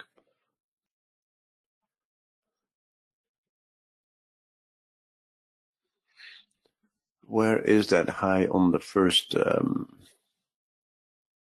hour? Oh, that's here. So 967, very close to it. So good follow through 20 for the bears. Bears are hoping to get consecutive bear bars. A third bear bar, like here, puts the market into a sell to close environment. The bulls will see the opposite. They broke above 16 once. They want to break above 16 again. And this time, they want to be successful and get a measured move up. That is probably not likely. This is a sell zone, and it just triggered a good sell with a bear bar that closed on its low. Increases the chances that we're going at least a little bit lower. All depends here on if the bears can get a third bear bar. That would be all in short, sell to close, sell for any reason, and it will probably trigger a bigger sell to the 12 high, the 1 low, could even result in a complete collapse and measured move down. Bulls need to create a bull bar now to stop the selling. You can see the bears are selling the market on the 20 close. We dipped a couple of points below, and this can result in very fast accelerating sell-off. So the bulls need to do anything they can to get back to the high of 16 and then get to that 967. Some bears will now do the same as they did when they saw bar 6. They realized that selling bar 5 was a good idea, and they placed a limit order to sell there when the market came back there. Some bears will do the same with the low of 19. So they say, I wish I had sold 19 now. So if the market comes back there, that's where they have a resting limit order to short 946. That closure of the gap, as you see so many times in trading ranges, is exactly that. The market coming back to the original sell signal before it decides to go down further.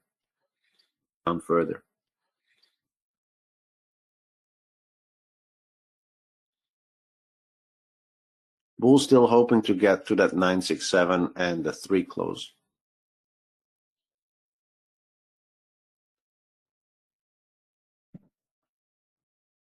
Some bears are micro scalping this, right? So they sell the 19 close, 19 high is their stop. They already have probably 1-to-1 target.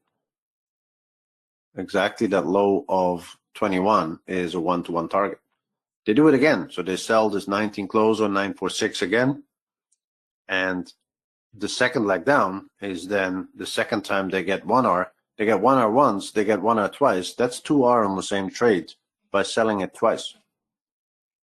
And that's also a viable strategy if you want to target 2 times risk, but you can't get 2 times risk. You can just sell twice for 1 time risk.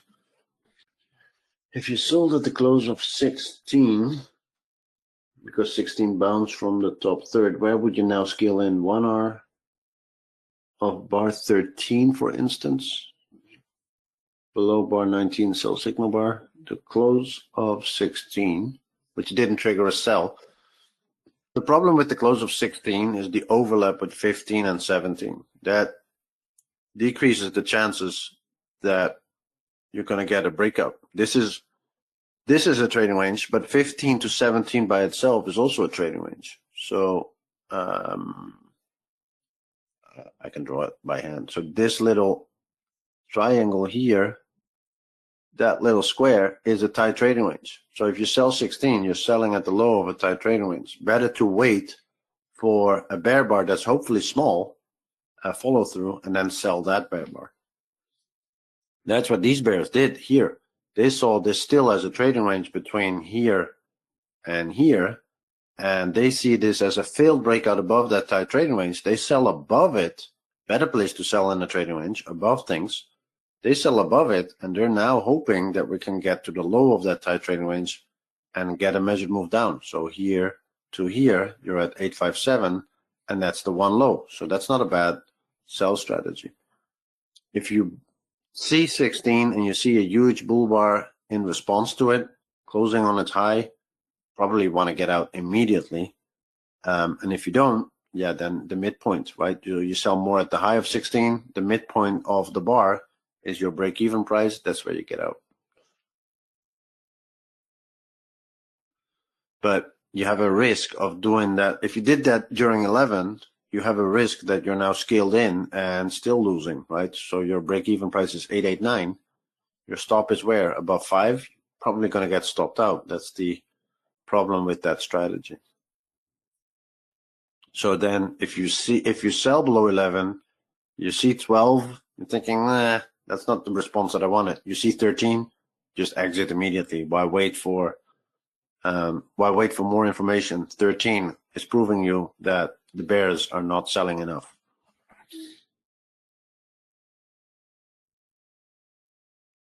Bulls still want to get to this 967, the high of the first hour pre-market. We've failed to break above it.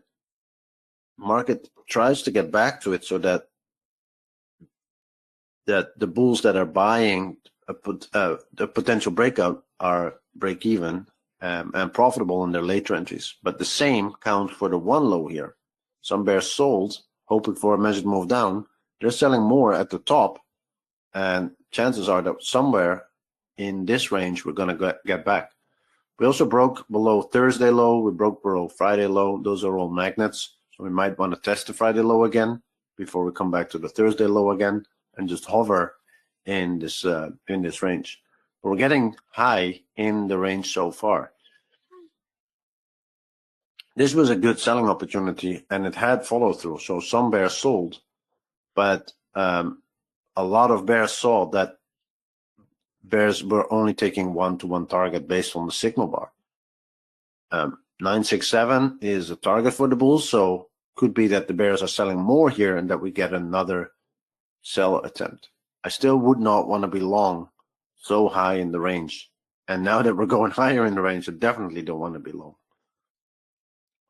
What's the next target for the bulls? Well, after 967, it's the high of 5, right? The start of the sell climax. And to get closes in Friday. We have had no closes into Friday. So the bears interpret no closes into the Friday's range as a potential breakout from Friday's range with a measured move down as the target. Bulls will need to get into the range of Friday to show the bears that the breakout is not successful and that there's not going to be a measured move.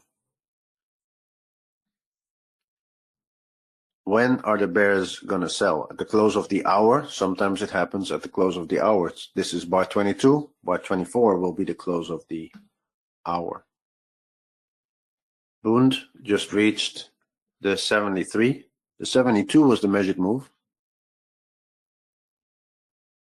I said, oh, it reached 72. So I said that bar is the breakout going to be from the 98 low, then the measured move is somewhere here. The breakout is going to be from this low, the measured move is going to be here. Usually on a strong measured move, the market overshoots it.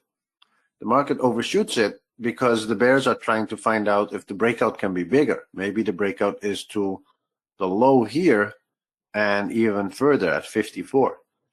So what you'll see usually is that we'll go 5 points lower, for example, 67, and that the bulls will say enough is enough. They'll start buying here because they believe that we're not going to go to the next measured move target.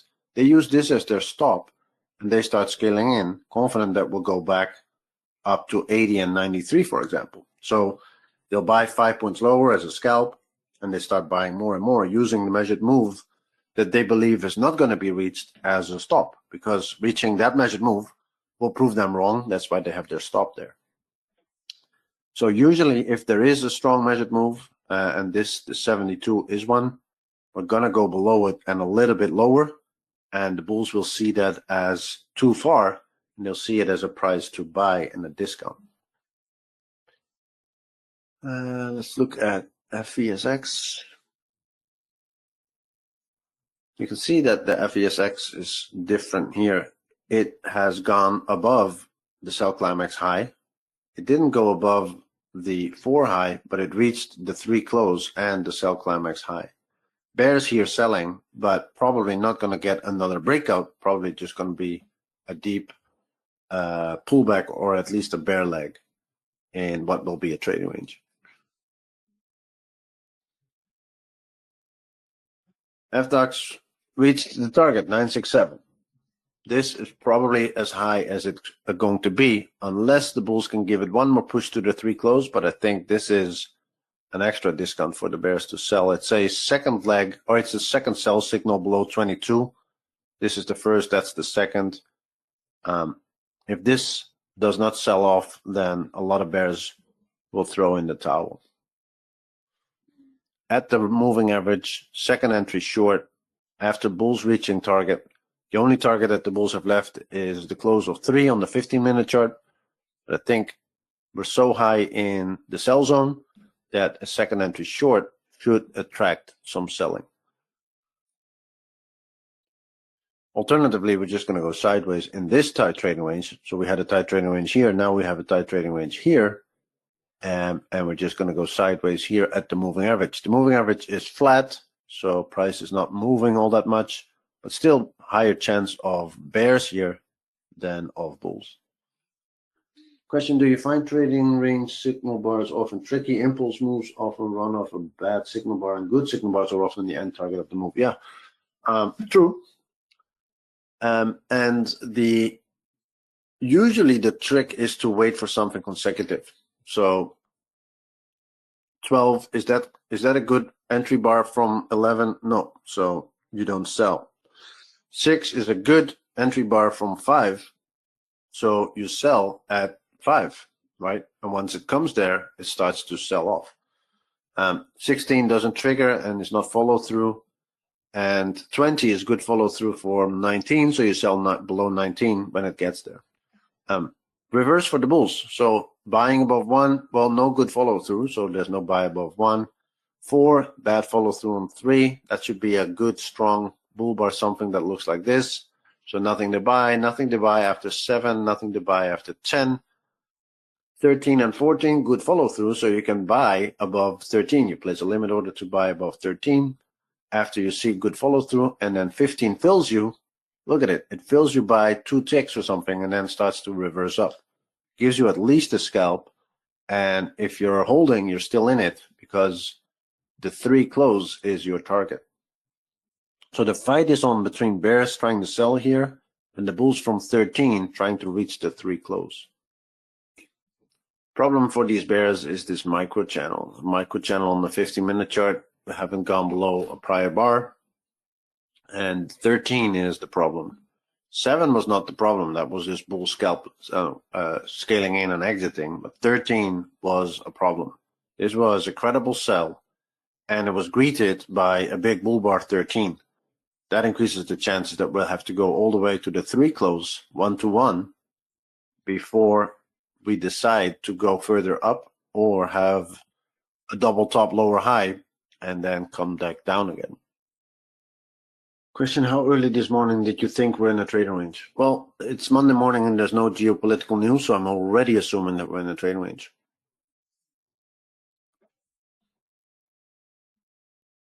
So probably at around 5 this morning. I actually saw bar 1 and thought, you know what? I'm just going to go to the coffee store next door because I'm not going to be trapped in buying this. And I came back when I saw the close of 6, and I bought the close of 6 back to the close of 7, exited there, sold the close of 7, and for the one low, right? Try to break it below it once. We tried to break below it twice. That was 9. We failed twice, and then we started to go up instead. But that was still here 818 to 896, right? That's a decent 80 points. So that paid for that coffee.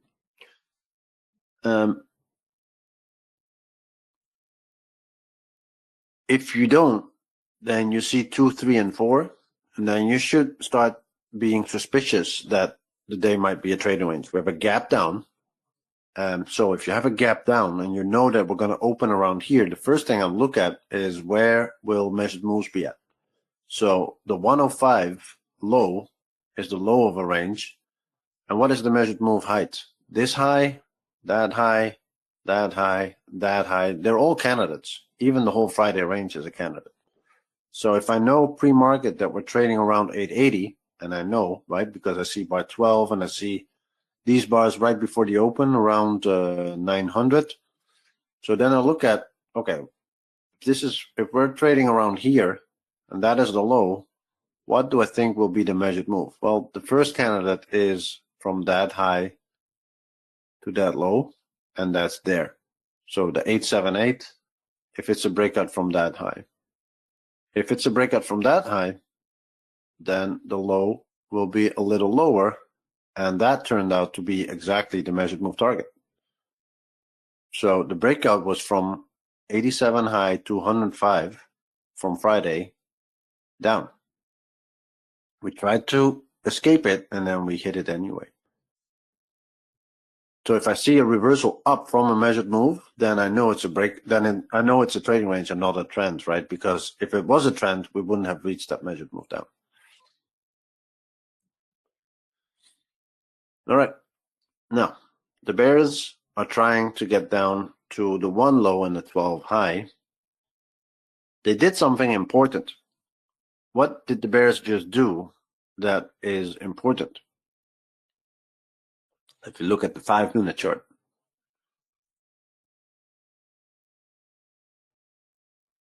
the bears just on bar 25 did something important. Exactly. They took out a higher low. There is a trend going on, higher highs and higher lows since bar 12. And so that is an hour of bull trend.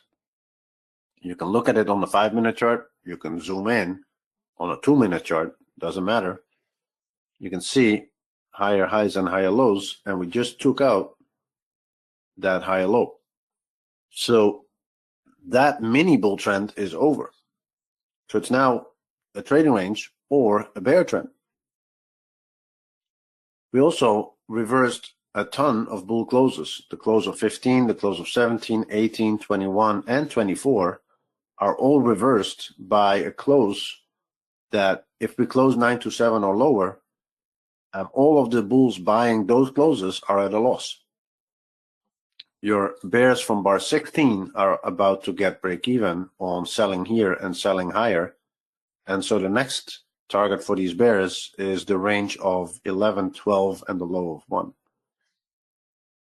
I said the close of the hour might be a trigger, and as soon as the hour closed, bears sold the market. So if that is the case, then let's look at the hourly chart. Well, we went above that bear bar. We stopped out the bears selling that close. we tried to break out above it again, 967 and 969. So we went one tick or two ticks above that high. And that was enough. The bears are selling this because now these bears that sold this close are stuck. How high are we into their signal bar? 2/3, right? So they're selling 2/3. They take one risk, 2 times reward to get back to that close, the close of 12. That makes bar 12, including the gap above it, a target for the bears. On a trading range day, there's not a lot of gaps that are being left open. The gap to the low of 4 closed. The gap to the low of 1 closed. All of these gaps have closed. So there's now one gap to the low of 24, and there's one gap to the high of 12. And then the target for the bears is the close of 12. Bull target still that 15-minute close on bar 3. Bear target, the high and the close of bar 12. Risk reward for the bears, probability for the bulls.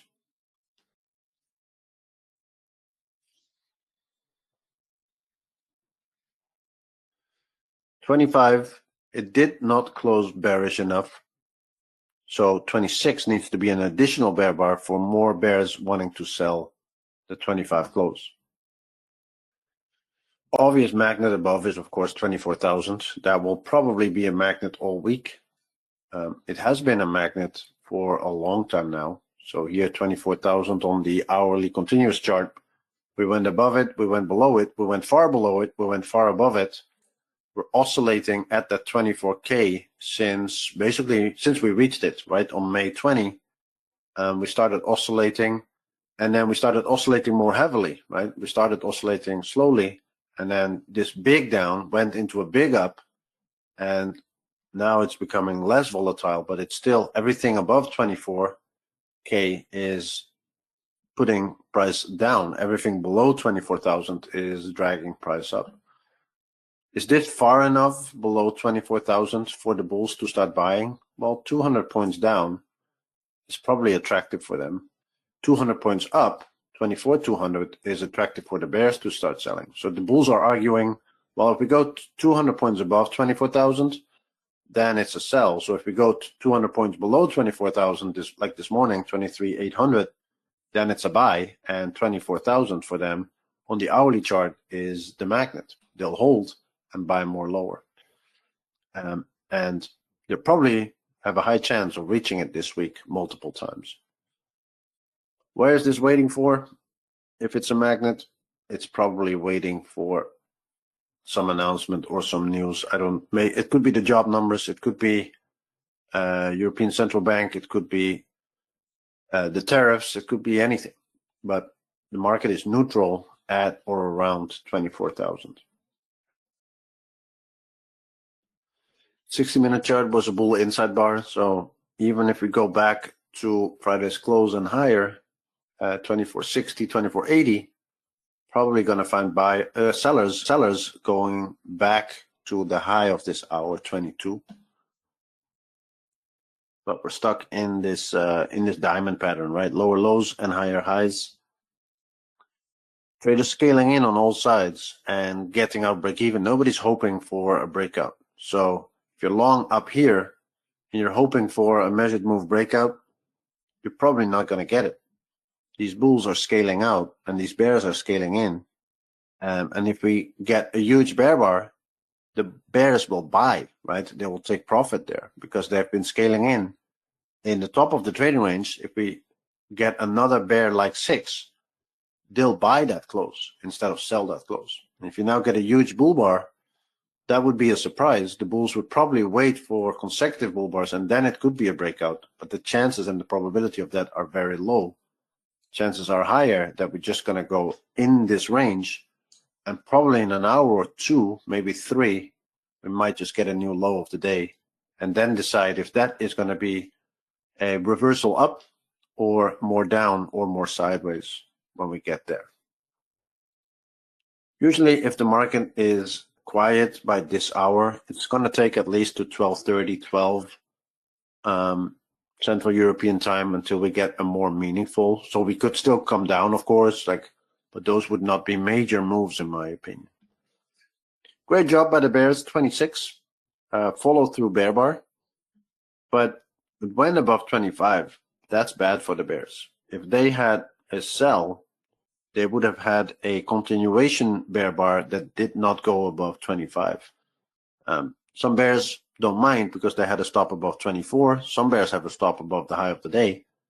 But the fact that that just gave the bulls on 24 a break even, that's not helping the bear case. A lot of bears will see this as a new leg in a trading range, a new bear leg in a trading range, and they will wait for 27 to then be a follow-through bear bar.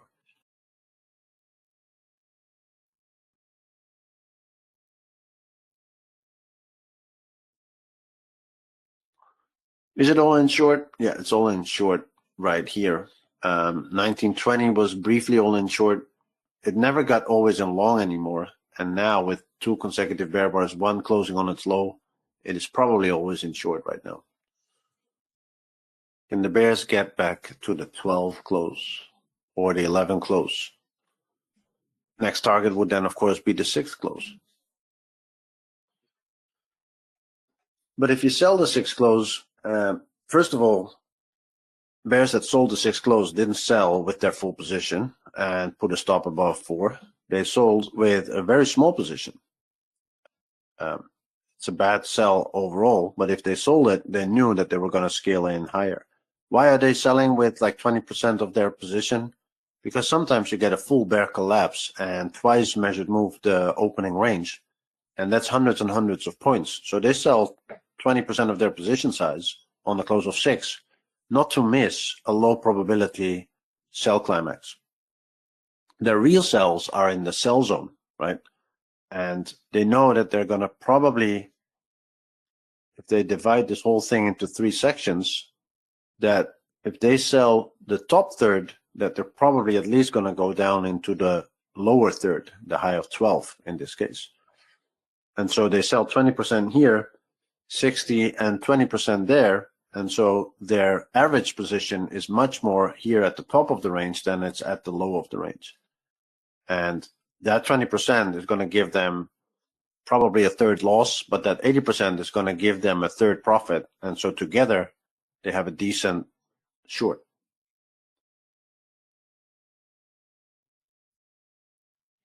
And their total risk is in line, of course, with what they can risk. If we break the 5 high or the 2 high, they'll get stopped out. That's going to be their normal risk. In general, if you're selling in here and you see 13 followed through by 14, just get out of short and then look to sell again on the credible sell signal later.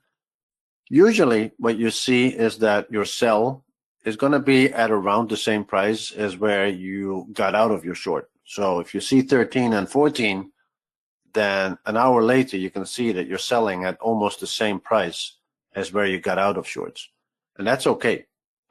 Better to get short at around the same price as where you got out of your short than to stay short and then see the market race against you and get stopped out with a huge loss. No 3 consecutive bear bars for the bears. That is not good for the bears. It's still always in short, but the bears could have had a chance here at sell the close fell off, something like this, and they let it go. So 27, bulls did a good job making 27 a bull bar. This is a break even for bulls buying in here. We're probably going to test this low at least one more time. So that 910, we're going to attack that, and then 895 would be 1 to 1 bar 26, and then you have that 12 close in the gap to the 12 high. You can see if you look here, this was very bullish, and the bears could never get 3 bear bars in a row. The bulls constantly got 3 bull bars in a row, but they stopped getting 3 bull bars here. They got 1 more here, 4 bull bars in a row, and then for the first time on the day, the bears got 3 bear bars in a row. The bears are getting stronger and the bulls are getting weaker. They still get bull bars, 3 bull bars, 4 bull bars, but they're not breaking strongly above prior highs, and so the market is in a trading range, then the bears get 5 bear bars in a row, and then they get a bear collapse. And here as well, 3 bear bars, 4 bear bars. So what you're seeing here is the bulls preventing the bears from getting 3 bear bars in a row. They did all they could. It's only it's only a few ticks, but it's important enough because the bears wanting a 3rd bear bar for a sell to close sell-off, and they failed. Remember, this breakout from 6 to below 1 is still strong, and some bears are still holding for the measured move down 759. Other bears will argue, well, this is leg 1 and this is leg 2.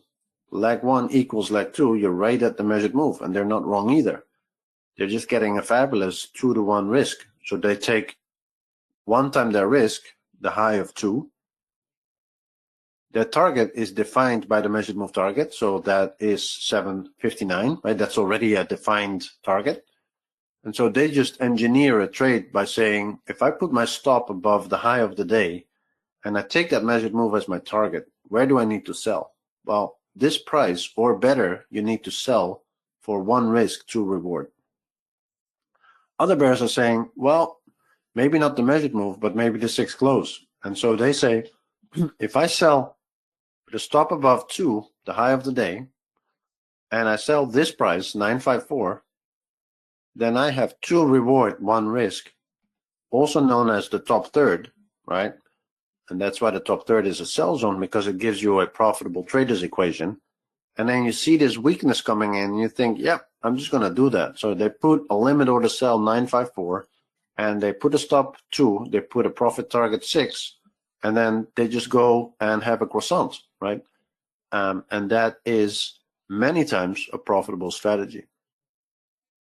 So you just sell, if you see this weakness here and you see market going sideways, you sell that price, stop above 2, target, reasonable target, something like 6.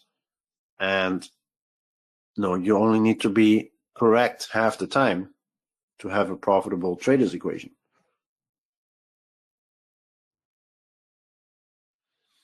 Another bear bar closing on its low. Good for the bears. And slowly but surely, the market is coming down to targets. I'm going to be here for 10 more minutes because I'm going to travel out after this. So I can open the questions box as well. Oh, it's already open. And the Discord. Somebody's asking, is it a 50% pullback from the top? I think you mean then the 2 high is the top. Oh, that's a good comment. So the pullback usually defines the strength of the market.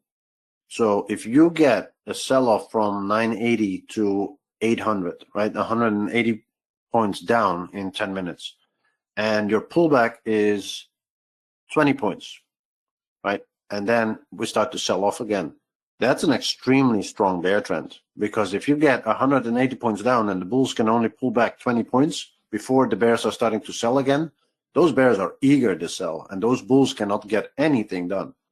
So the strength of a possible trend is always dependent not by the spike, because the spike can be anything. That's just a vacuum to support. Those bulls are not doing anything in here until it comes here.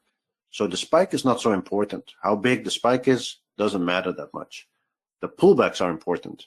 This bar 7, that ended a lot of bear ambitions to get a breakout and a leg down to 22,000, right? This 7, excellent job from the bears, from the bulls, saying to the bears, not today, bears. This is a trading range, not a bear collapse.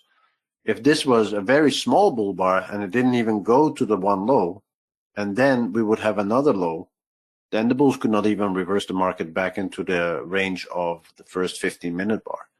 So you're correct at looking at, hey, is this a 50% pullback? What type of pullback is this? By the time something reverses 66% or 2/3, you have to conclude that there is no trend. That's much more likely a trading range.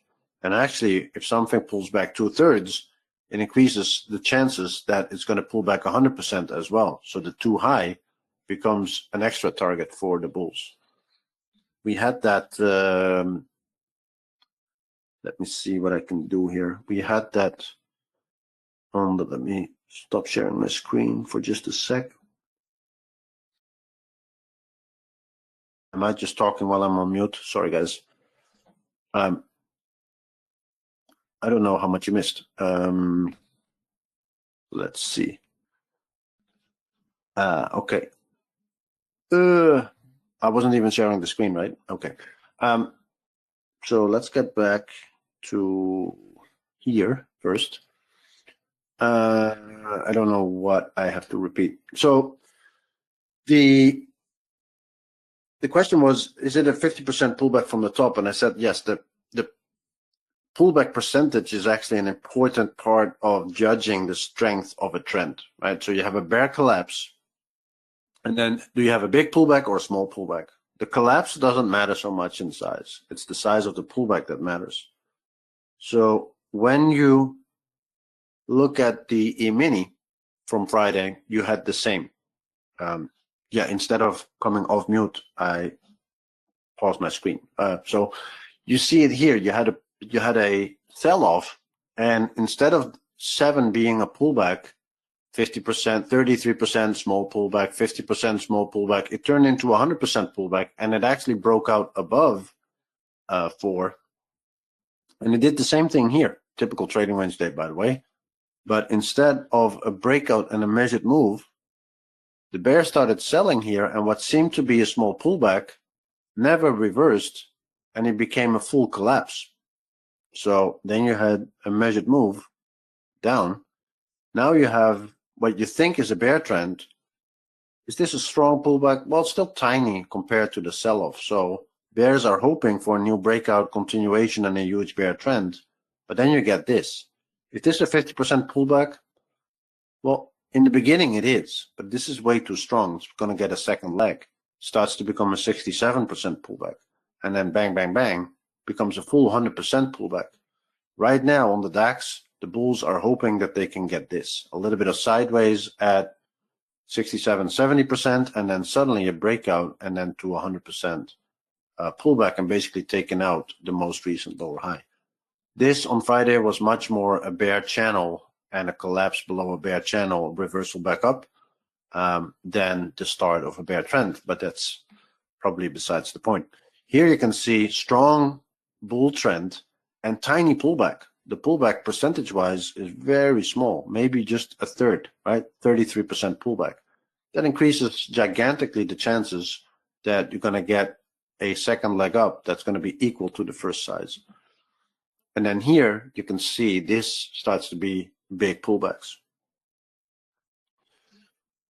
So you think it's going to be a bear trend. Well, the bears needed one more bear bar, but this becomes first a 50% pullback.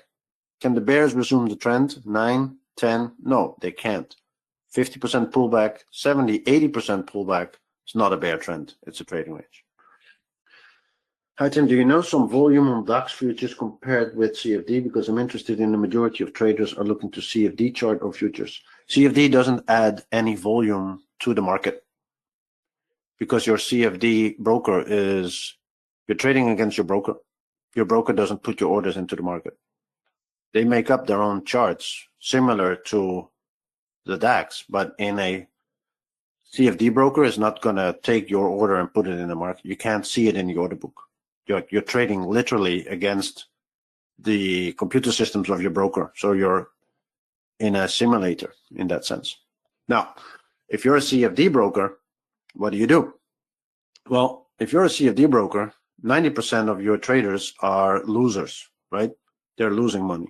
So you're taking their order, you charge them commission or spread or whatever, you inflate the prices a little bit, so this is not going down as far as this is going up. So you screw them maybe with a couple of points here and there. You take the spread and you take the other side. So what they lose is what you gain, or what you don't lose. Then you have identified a couple of traders that are consistently making money, and you put them in a pool and you hedge their cumulative amount of contracts. So let's say you have 100 profitable traders and they are all of them together long 10 contracts, then you hedge by putting 10 contracts in the market. And so you take from them spread, commission, and you hedge, right? So the volume of traders trading CFD is not entering the market. So when you look at volume, you're only looking at the volume of traders trading in the futures. And anything CFD, you don't see it. It doesn't exist. It's all volume that never hits the market. Now, is that a fraud or not? I don't think it's a fraud because it's legal, right? So if it's legal, it's not a fraud.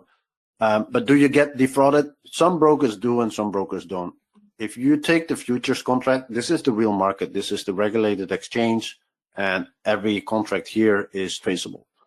And if you take this chart and put it through a bunch of CFD brokers, some will be very accurate and some will be very inaccurate. They'll miss points, like something goes one tick below, like 17 and 16, that was the exact same low on FDAX. Some brokers on CFD will put it a tick below to lure you into a short, and some won't. So that's just the quality of that particular CFD broker. But it's basically a business where you can take the other side of any trader. And it's legal in Europe, and therefore, for that reasons, it's strangely, well, it's illegal to use them in the US. But in the US, it's then legal to use other types of things that are almost doing the same, like prop firms and stuff. But to give an answer to you, like, is the volume of CFD compared with DAX futures? Well, you can't compare because there is no volume on CFD. So nobody effectively knows how much people are trading in CFD unless you're a CFD broker, but then you still don't know what the other CFD brokers are trading. The reason to trade CFD is the tax benefits if you're in the UK, right? Because it's tax-free. It probably is more equal as well if you trade larger time frame, like the 15-minute chart. So, you see consecutive bull bars, you buy this bull bar, you're expecting at least a 30-point scalp. Well, then does it matter? 31, 32 points, it does not matter all that much. You have nothing consecutive here, yeah, maybe here, so you can scale in 30 points lower to get back at that close. On larger time frames, it sort of equals out, but on smaller time frames, I don't think it's tradable with price action in that sense, right? Where you say, well, did it go or not go one tick below 29? All right, I think I've been talking for an hour in a 20-point range. That is enough for the session today. We're going to close this session, and this afternoon we're going to start a new session for the US session. So that will be Rose starting, Al following, and then Brad closing. And the new schedule is not yet released. We're still finalizing the details with everybody being on holiday and wanting time off. So that takes a little bit of a complex puzzle, but we'll get it together, and then that will be communicated very soon. For today, well, we're still in the triangle. You can draw the triangle on the RTH chart like this. We're very close to an apex right now. You can draw the triangle with the pre-market price action as well, like this. And we're at the midpoint of the triangle. And so we're going to get a breakout very soon. And it's probably going to be a 1 or 2 bar breakout. I'm expecting it to go south, so to the low of 1, that close of 12, still targets. Bulls have not done enough to reach the highs of 5 when they got close, and now they're even further away. We're seeing sell pressure, right? Selling pressure 1920, selling pressure 2526, selling pressure 28, selling pressure 30. Bulls cannot get consecutive bull bars anymore. So the market is slowly but surely flipping to the bears, and the bears are trying their best. I think they can still get a very quick sell-off, and maybe even ultimately today that's 759. So don't give up on the day. We're going to get some type of good signals, and I think we're going to go back to the 12 close, the one low, and that measured move. As long as we don't go to new highs, that measured move is still a magnet pulling the market to it at 759, that target. So with that, thank you all for being here today. Hope you got something out of it. Even in a quiet market, there's always something to discuss. My name is Tim Stout. I will be back when the schedule is released. You'll know when, and me too. Thanks, everyone. Good trades. Bye-bye.